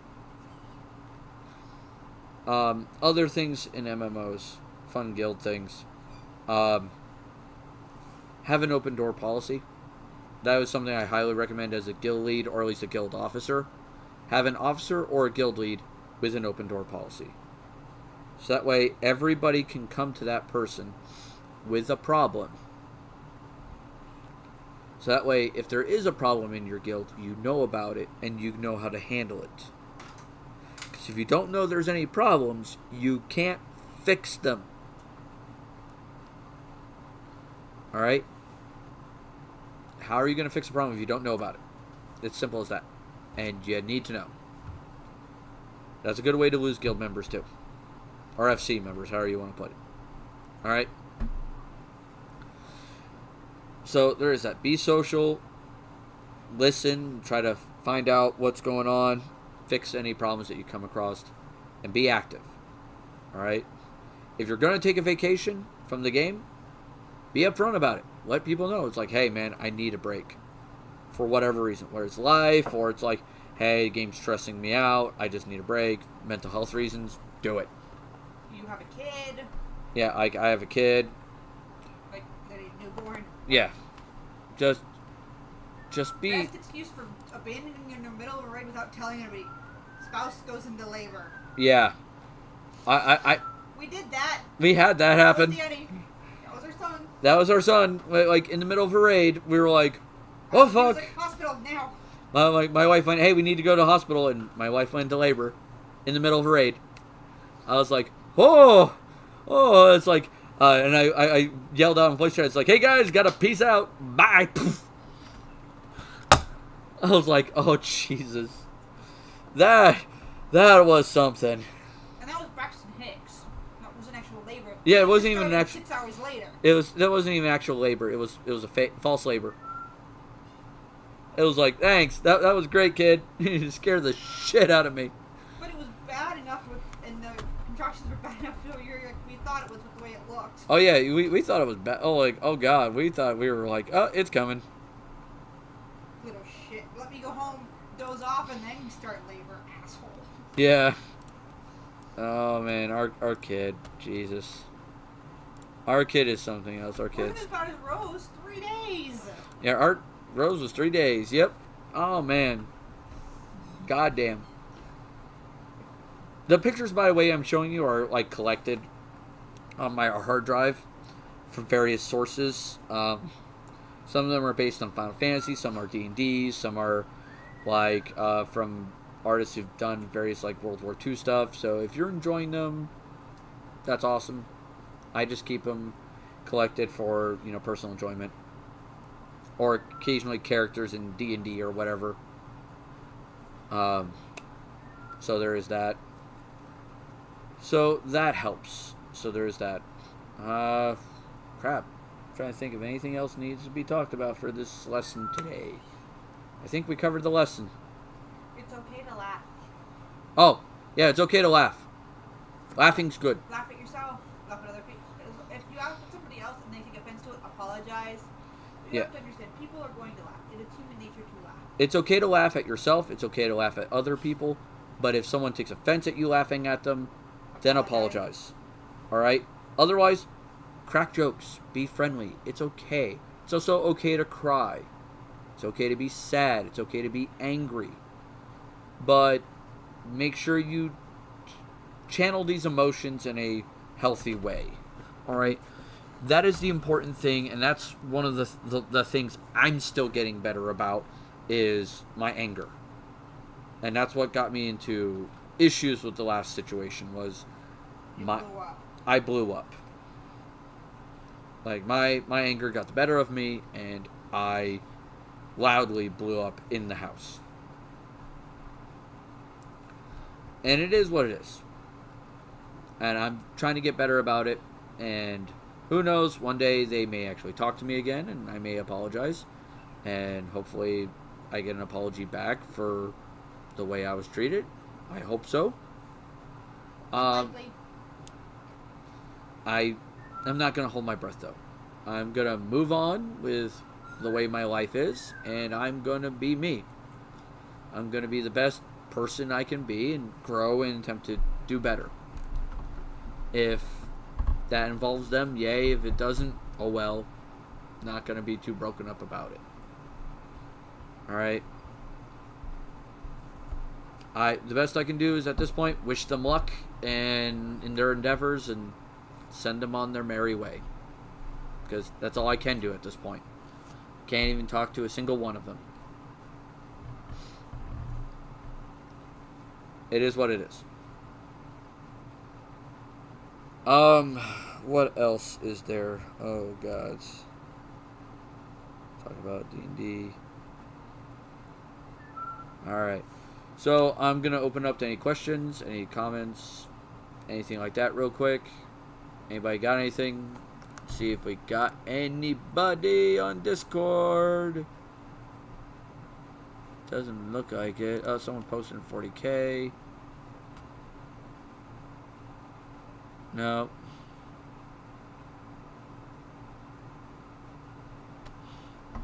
Yeah, I don't see anything here.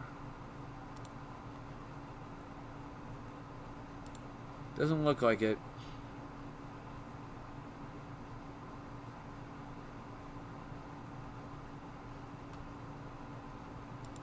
Alright, so all in all, I've given basically the lesson I had planned.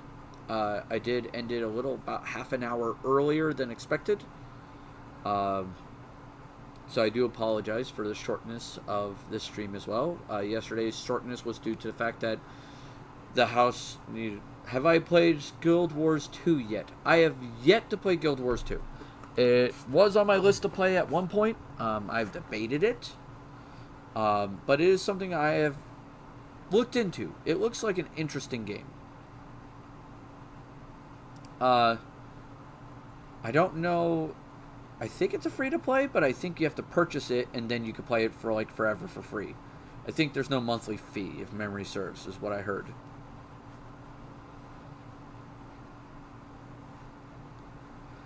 From my understanding. I heard Guild Wars 2 has a lot of lore, though. It has, like, really rich in lore.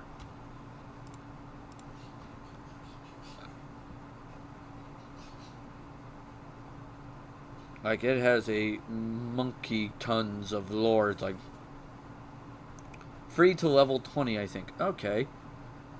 That might be something I'd check out if things in 14 continue to go the way they're going. I hope not, because I really like 14. I like its story emphasis. But if it's going the way it's going and I'm having trouble finding people to play with, then it is what it is. I hate doing that.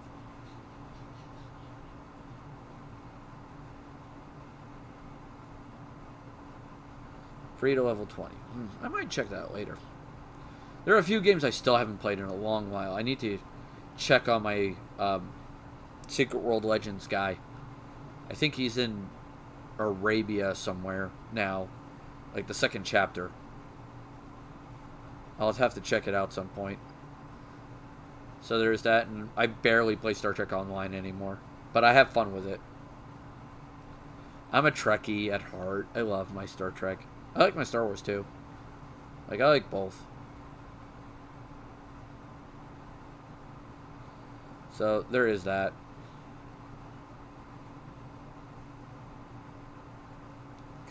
But yeah, I plan on continuing these lessons at later dates every Tuesday. I also plan on having some more people for interviews, like artists, crafters, other DMs, stuff like that. When I got better net, we could play Guild Wars 2 if you want to. When I get better net. Okay, yeah, it might be worthwhile to check into. Might check that. Might consider that.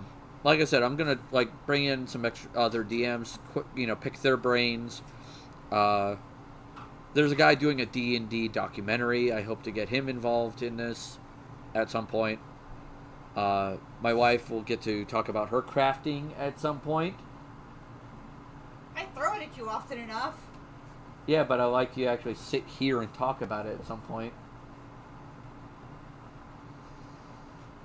Is that really wise, given how antisocial your wife can be? Yes. Because like, we're going to teach people your crafting skills. Charging battery. My opinion of such. Now pick them up and return them. Not right now. I'm attached to a cable that won't let me do that.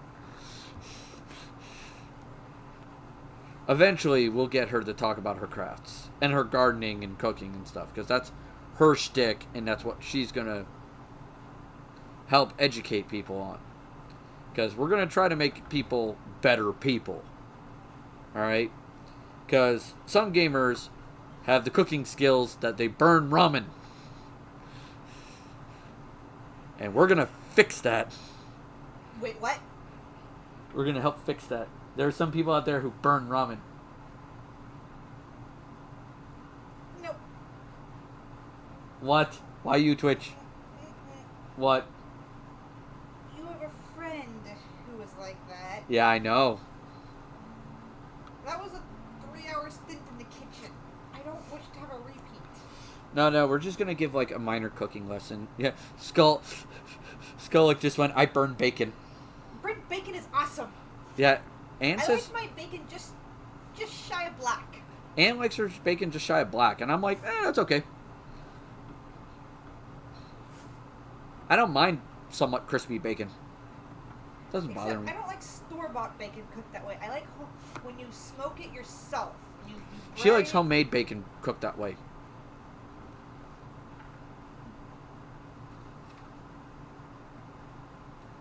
Yeah. You like homemade bacon that way. When I get that property, I'm getting a smoker to do that. Oh yeah, I'm sure you will. That's coming in the near future. By the way, folks, when we get our house finally, there will be a change in scenery.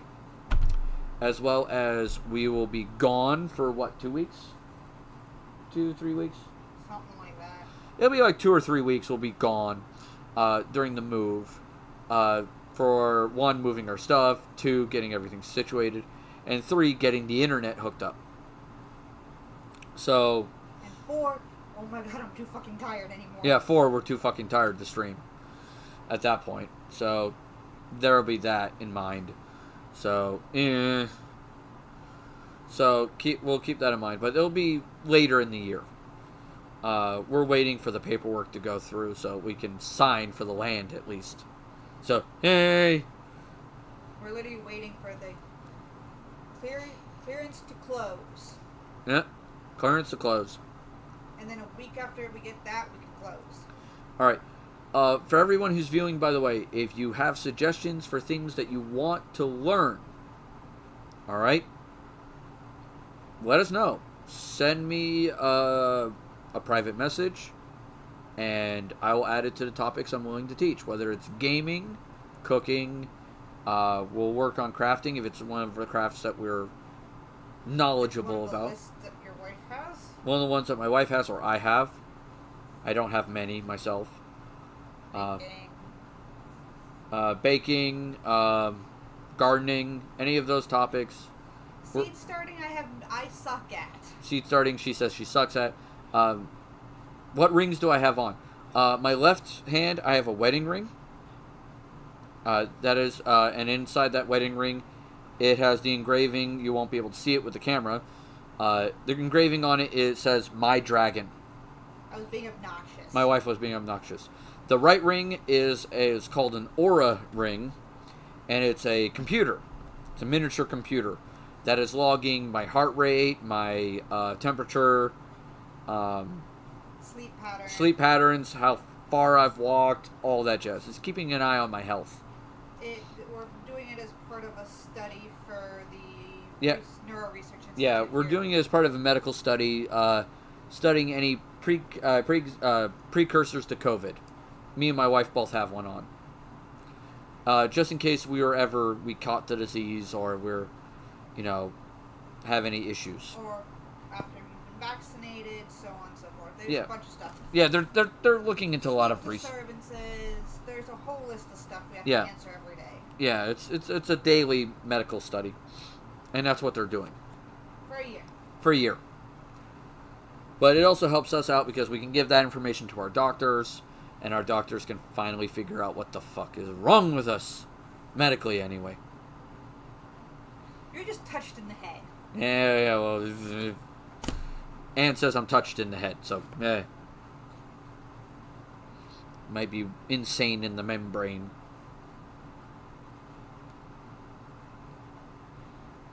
The ring seems really small. To do that, tech has really come a long way. Yeah, it's, I'm not sure how well you could see it, but I'm gonna back up a little bit more. It's a little under a centimeter wide. Let's see if I can. I'm trying to get it to focus on the ring instead of me. There's these little, like, if you see that, 3 little sensors. you see 3 little sensors in there, the little green things. That's all like a circuit board. It's kind of neat, and it hooks up to my phone, my smartphone, It only keeps about 24 hours worth of data. and it takes all the data, puts it into my smartphone, and then sends this data to the research place with my smartphone. Yeah, it's kind of neat. I thought it was cool. Yeah, it looks really cool. This ring, by the way, if you were to buy it for yourself, is $300. 300 US bucks. That much money. Don't think they could help with your head. Nice ring, though. Wow. And they're durable little. Oh, son of they are. bitches. These things are durable as all hell. Like I have gardened with it. I have run my hand into a door frame. Yeah, they've been crunched in a door frame. They've been gardened with Anne. For me, I've had it slammed in like metal.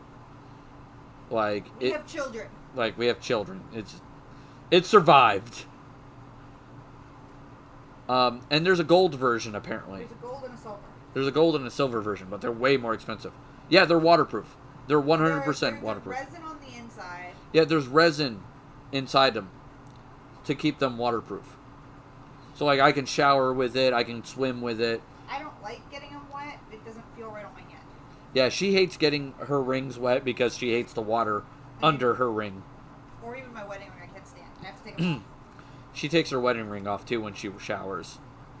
Showers gets my hands wet and either. Yeah. Just can't. It drives her up a wall. It's like she just no. Not a pleasant feeling. No, thank you. It's like I'm good, thank you. This is no bueno. Yeah, no bueno. So, it is fun. Our doctors lose their shit when they see my sleep schedule. Oh yeah, they hate your sleep schedule. Jesus Christ. Oh, if you guys hadn't noticed from the previous videos, I've had to get a new chair. My kids broke my old one. Correction, not kids. One of them. Okay, my son broke my old chair. That adorable little boy you saw earlier. Yeah, the adorable little boy that was on stream earlier. Yeah, he broke my chair. I was like, damn, buddy. At the lowest setting, so you could not pick it up. Yep, I couldn't get my chair no longer off the low setting. It was permanently stuck. Almost down to the floor. Like, the only person that could have feasibly sat in my chair comfortably was him and the Lollipop, members of the Lollipop Guild. I.e. our daughter. How? I don't know. I wasn't in the room when he broke it. I watched him. I just couldn't get to him fast enough. How? He grabbed the arm, stood on the little lever, and jumped. So he jumped. Both feet onto the lever. He jumped both feet on the height lever, apparently. And my He was wife trying could. to bounce on it. I was dealing with Rose. Yeah, my wife couldn't stop it at the time. Jesus My Christ. daughter had an issue. Oh wow. Yeah. Oh my God. That is something else. He didn't cry profusely when he splattered on his butt. Yep. Oh man. Thankfully, he hasn't tried that since. Yeah. Thankfully, he hasn't tried that since. I think busting his butt on the floor was a good enough lesson. Apparently. Well, like I said, if you guys got subjects you want to bring up that you want me to go over in class for like gaming 101, 201, or 301, and I'll go over what those are. 101 is for newbies, like people who do not understand gaming. Alright? This is for relatively new people to the subject matter that have no clue what it is, or have no clue what gaming is in general. 201 is people who are somewhat experienced with the subject matter, like they have a cursory experience, and they want to get more knowledgeable about it. And 301 is you know the subject matter, and we're getting into advanced theory crafting. Like, we're getting to some, holy shit, let's discuss the finer points of, like, Corix Corvax, or some shit like that. And if you don't know who that is, that's someone from Warhammer 40k.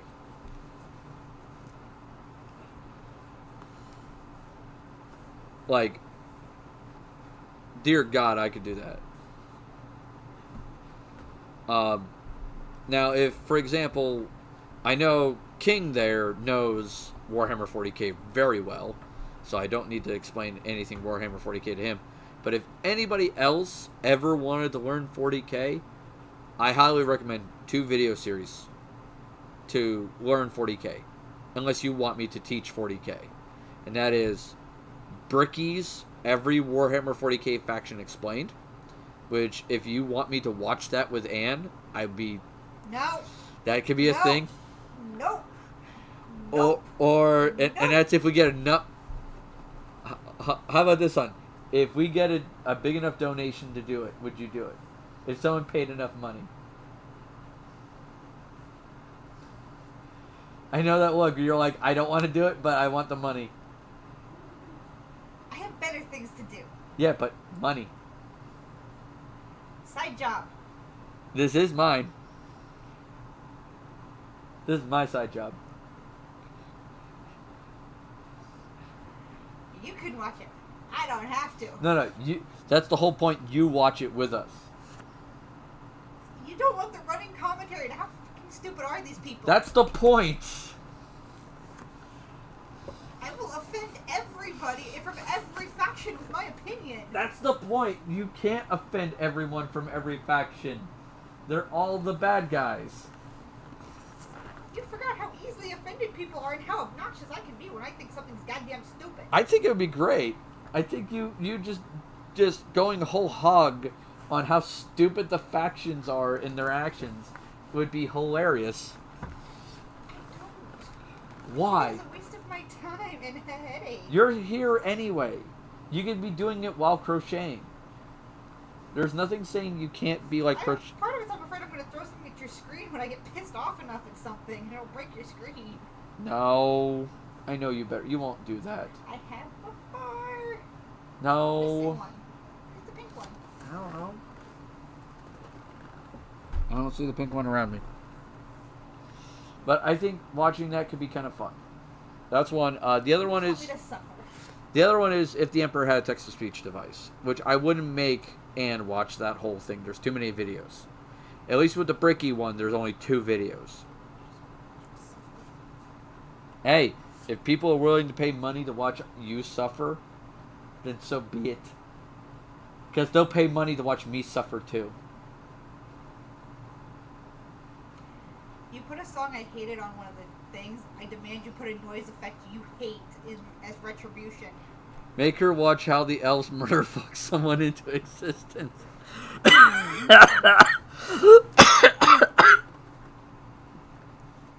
Alright. You decided to put the troll song as one of the paid things. If you're going to do this, you have to put a sound effect that you absolutely despise as one of the paid for sounds. Okay, but you have to agree to do the Bricky thing. If someone pays for it. You know the sound effect I'm talking about? No. The alien sound effect for the face huggers. You fucking gonna give me...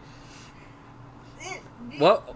Nope, you agreed to it. Alright, welcome. I'm gonna fuck up this name, so please forgive me. Saku Shiten Shiobi 666. Welcome.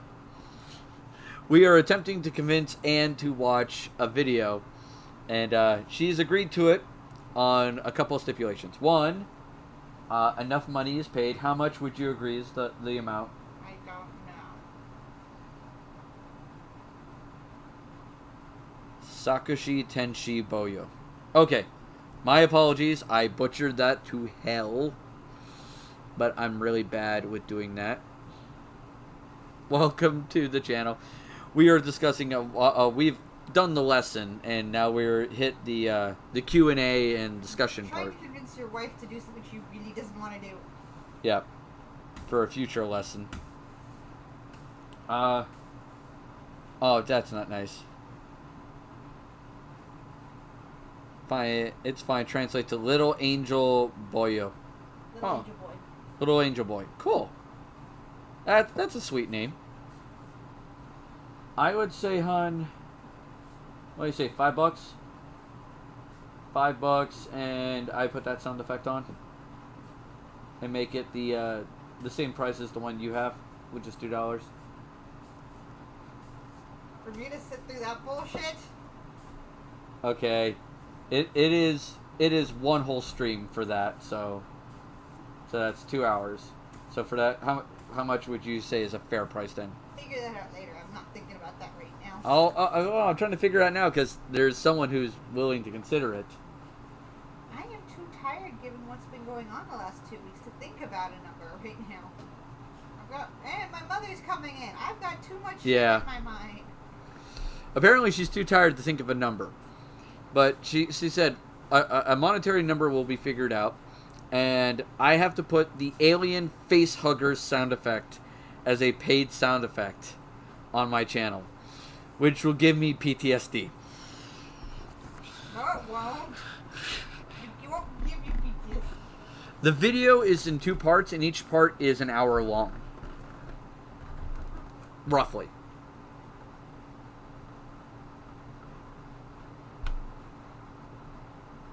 I believe they're both an hour each. I believe. Let me check. YouTube.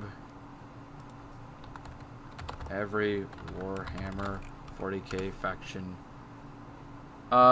51 minutes 42 seconds, and the other one is 58 minutes 40 seconds. Better yet, ask her if Astartes could be a thing. That is shorter. Astartes is shorter.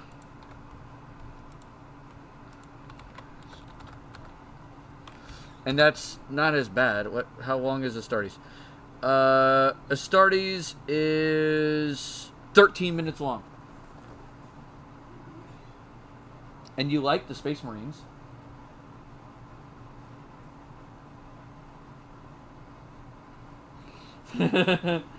She likes the Space Marine No, music. I don't. You like I like the music. That's it.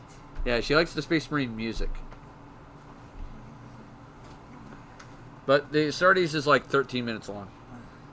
If it was Astartes, yeah, I'd say $1 to $5 could be fair. I'm not sure about Bricky though. Bricky is one whole stream, essentially. I am not sure how much that would be. Hey, little angel boy, thank you for the follow. I appreciate that, man. Cut it into bits. Yeah, the problem is, like, the Bricky thing, it's already cut into 2 big bits. And doing each faction into bits is little much. Like, he's already broken it down into humans and Xenos. I stream too, so... I'll have to check out your stream sometime later.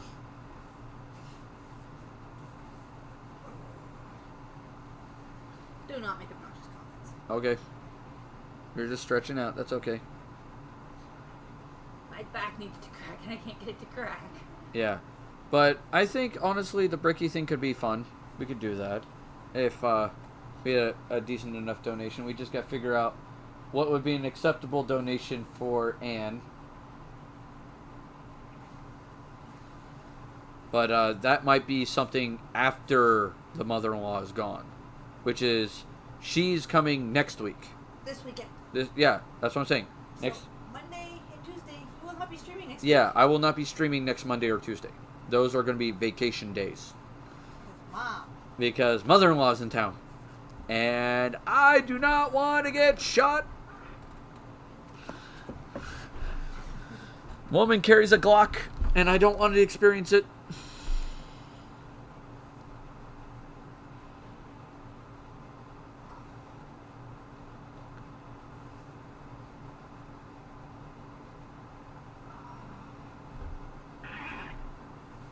I know a good way to pop her, they, him, don't know their pronouns. Oh, cool. Finally. I always say guys, gals, and non-binary pals. Got it fixed. Yay. She fixed her joints. Needed my legs to play nice so I could do what I knew was going to fix my back. Finally. Yeah. You may want to explain why I have to do that. No, you just have joint issues. Yeah. Joints that don't play nice. Most of my joints don't play nice. Yep. Yeah, Anne's got joint issues. The wazoo. She has a side job, and this is my side job. My side job's equally amusing. Her side job's equally amusing, but way more profitable than mine. It's because I'm a girl. That helps. Her side job is professional platonic cuddler. I'm literally getting paid to hug people. She gets paid $60 an hour to hug people. I'm not kidding. I say theys, thems, and the guys and the gals. Oh, that works. Yeah, she gets paid $60 an hour to hug people. And that's it. I make a little bit of money here and there doing this. Not much. I think it's funny as hell that somebody wants to pay a 30-year-old to hug them. Hey. Or a 1-year-old to hug them. Yeah. Like, I will sit on a couch and lean up against somebody and hug them through a movie. Because you're hot. I am not that cute. There are women who are far cuter than I am. But people are still willing to pay me this. I'm not arguing with it. It's just like... Here's a question there, room. Let's get an honest opinion, all right? Who would pay to hug her? I'm going to throw something at you. I'm not going to take offense. Let's see if there's anybody... Because people already pay you to hug you anyway.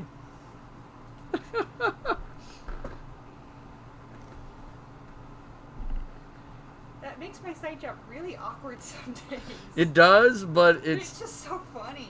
Yeah.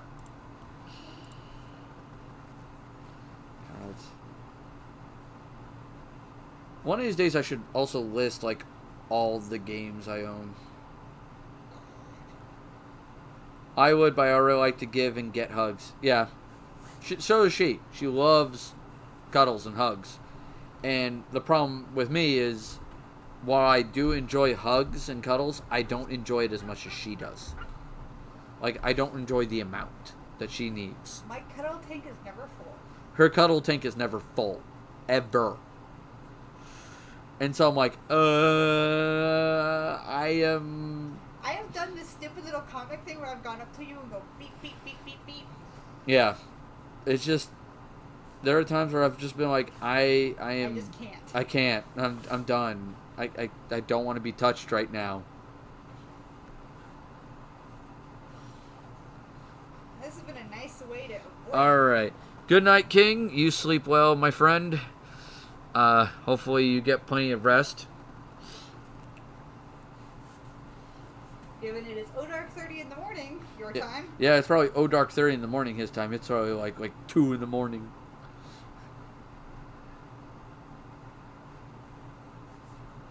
But once again, yeah, if you guys want any particular topic to be discussed, gaming, crafting, gardening, whatever, send us a DM.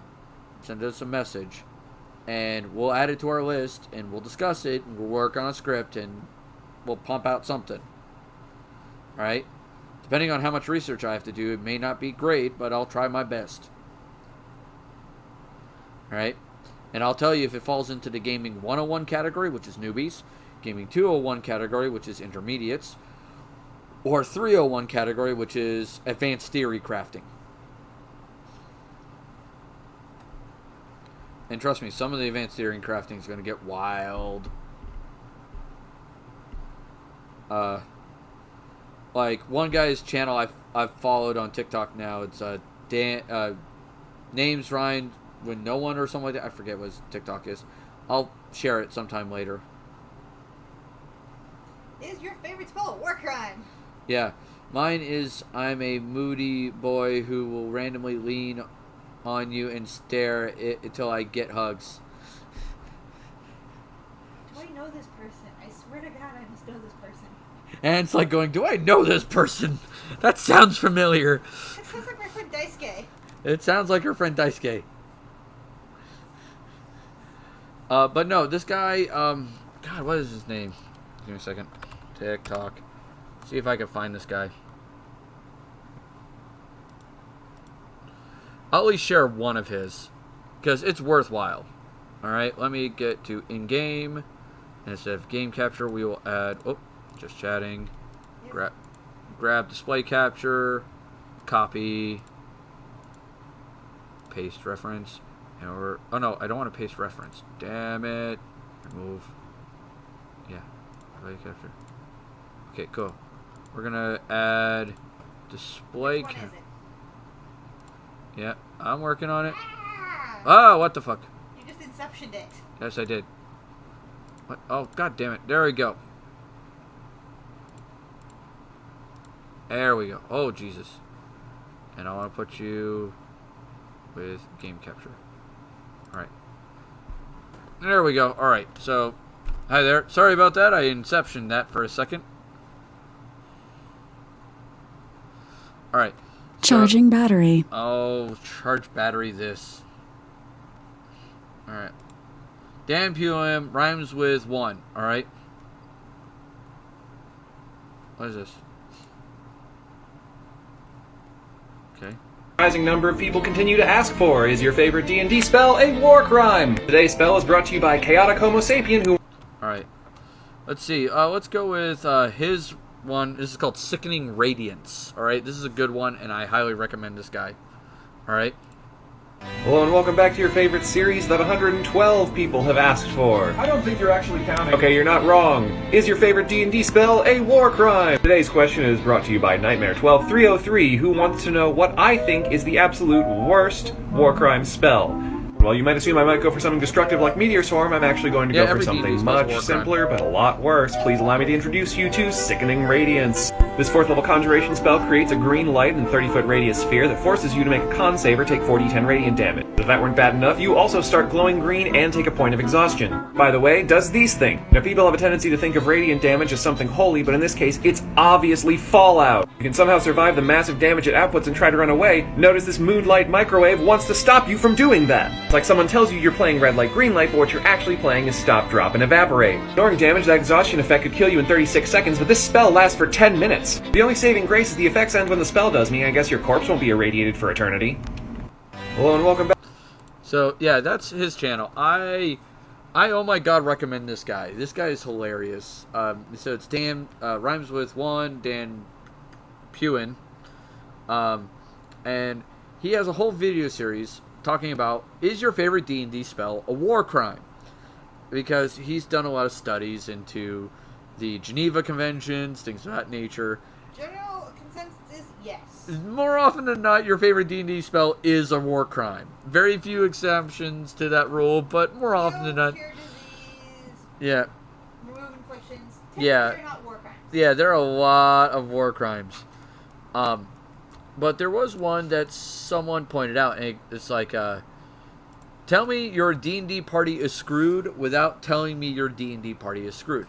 He's like, I like to run political intrigue and mystery campaigns, and my highest intelligence character is an 11. That's what he said. He's like, my highest intelligence character is an 11. I'm like, oh, that's bad. But then I thought about it and I did my response, and Anne came up with the best wording for it, which was, I am a DM that's big into cause and effect things, and I have 2 players that want to go full murder hobo. This is bad. Yeah. Now, mind you, that was a while ago, and thankfully the problem has resolved itself. Yay. The murder hoboist has been toned down, or one of the players has been... Told to not do this stupid shit. Well, one of the players has decided to remove themselves and move on to a new game. So, that was taken care of. Because murder hobo is bad. Especially in my games. If you want to play a murder hobo in my game, you're going to have a bad day. You're going to have a very, very bad day. So You're going to piss off your cleric. you're gonna piss off everybody, because the world is not gonna be a happy camper. The cleric itself is probably going to murder you. Oh yeah. So there's that. Also, if you have any suggestions for games that you want to see played, say on Mondays, because that's our entertainment day, which is unplanned gaming, let us know. I have a big list of games. If I don't have the game, I can look into it. Right now, the games I have installed are like 7 Days to Die, Among Us, Balloon Tower Defense 6, Borderlands 2, Minecraft, Elite Dangerous, Evil Genius 2, Final Fantasy 14, Golf with Friends, Lego, Don't play Civ against me anymore. Lego Star Wars, Monster Hunter World, Phasmophobia, Planet Zoo, Civ 5, Star Trek Online, Star Wars The Old Republic, Stardew Valley, Stellaris, Subnautica, Warframe, and World of Warships. That is what I got. Yeah, we could do that. If you want to do that on stream, we could totally do that on Mondays. And watch me flail around like a flaming idiot. Because I is not good at games. Like, I'm decent at them. Like, there are some games I'm really good at, and then there are other games that I'm just really fucking bad. Yeah. Civ 5, Anne is one of those people that she's really fucking good at. Especially you put the right Civ in her damn hands. Because she plays Babylon, she's gonna fucking steamroll ya. Unless you find her early. If you find her early enough that she doesn't get set up, you can take her out. Otherwise, she gonna fuck you up. I don't even go to war. I just out-science you. Yeah, I know. Because, it's adorable. You have bowmen. I have machine guns. Yeah.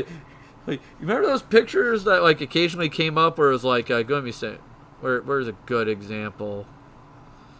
I die a lot and need to be carried through most games. Yeah.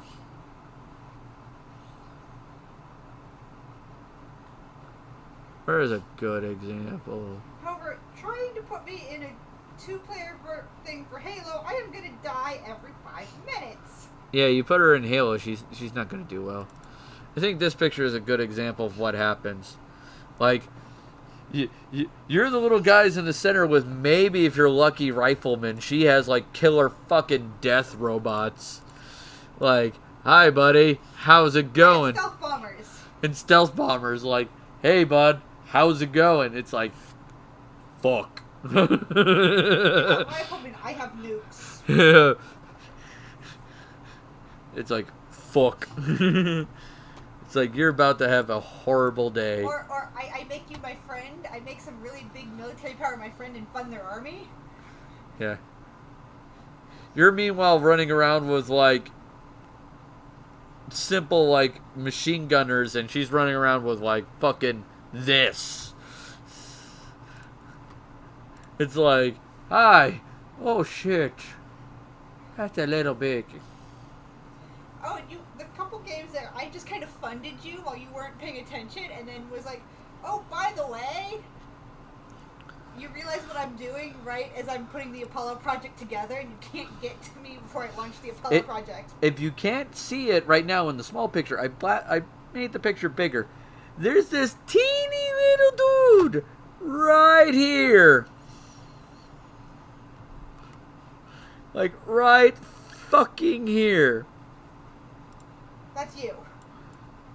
That's your rifleman. That's her fucking toe. Like, she will fuck you up. And I will play nice, and I will fund you, and I will do all kinds of peace treaties and be kind. But Civ's the only game I can do that in. Oh yeah, Civ is like, she just... Civ makes sense to me. Civ makes sense to her, so she's really good at it. Minecraft she's good at. I don't like the tech in Minecraft so much, though. And she's also good at Stardew Valley. I like to play Gink. And she's also decent at Plague Inc., but that's because she's a medical researcher. I did get Bio... I want to play that so bad. Bio Inc. Yeah, you want to play that against our roommate. Or another biologist, at least. Or another biologist. Or medical person. Or medical personnel. I want to get her versus, like, a doctor. And just... Fight! If I could find someone in the medical profession that is willing to do that, that would be fucking great. It's like medical researcher versus doctor. Round 1, fight! One of you is trying to kill the patient, the other is trying to keep the patient Because the way alive. Bio Inc. Redemption works in Versus is one of you plays the doctors trying to save the patient. The other person plays death trying to kill the patient.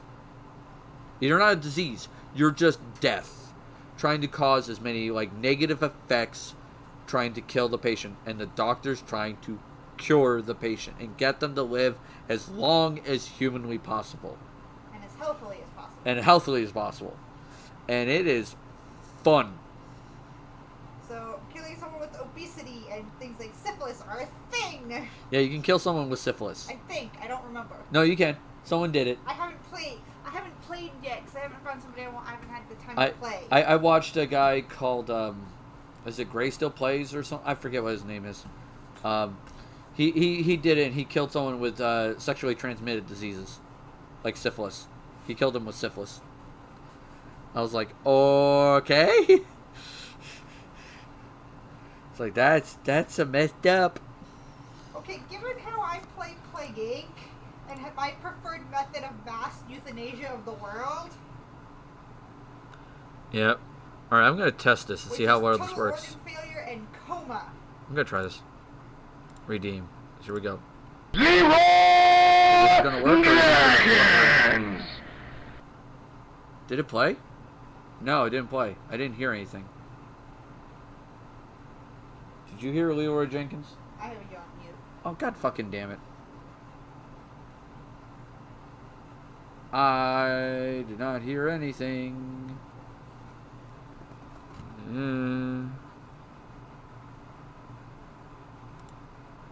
So, yeah, that didn't work. Alright. Okay, Skull heard it. So it does work. Okay, good. So we don't hear it. She's like going, thank God. Because one of the paid effects is, it is a sound effect that she hates. It's the troll song. She hates it to death.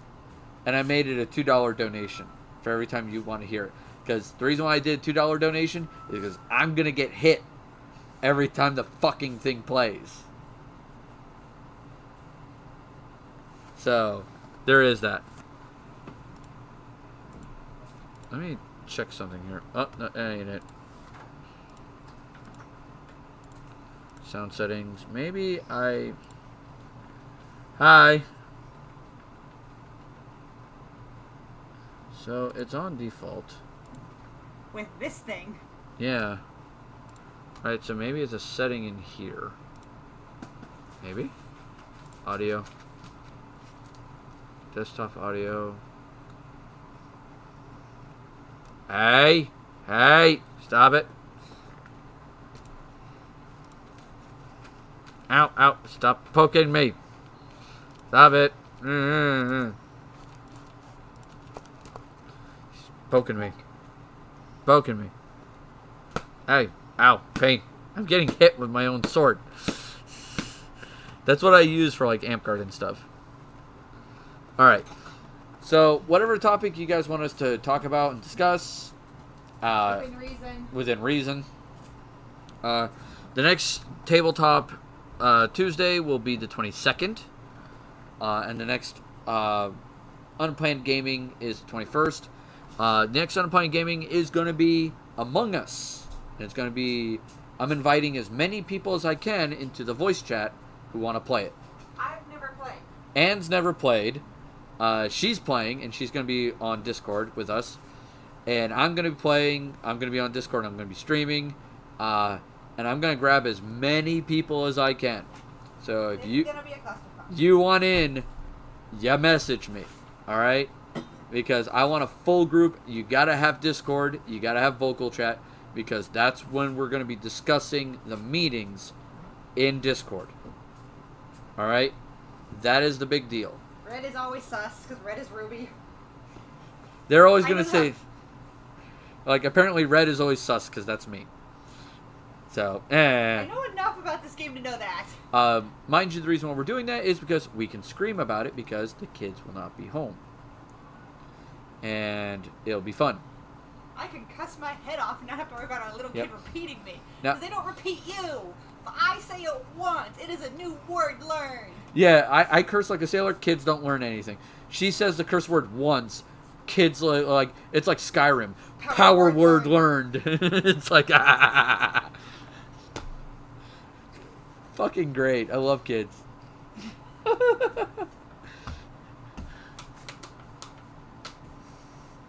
So there is that. So we'll have fun. And that's the goal for the 20... I think it's the 21st and 22nd? Yeah, 21st and 22nd.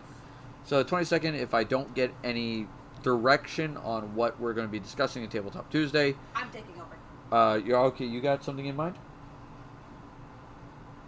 You wanted me to go on about the list of crafts I can do? Okay, then yeah. If we don't...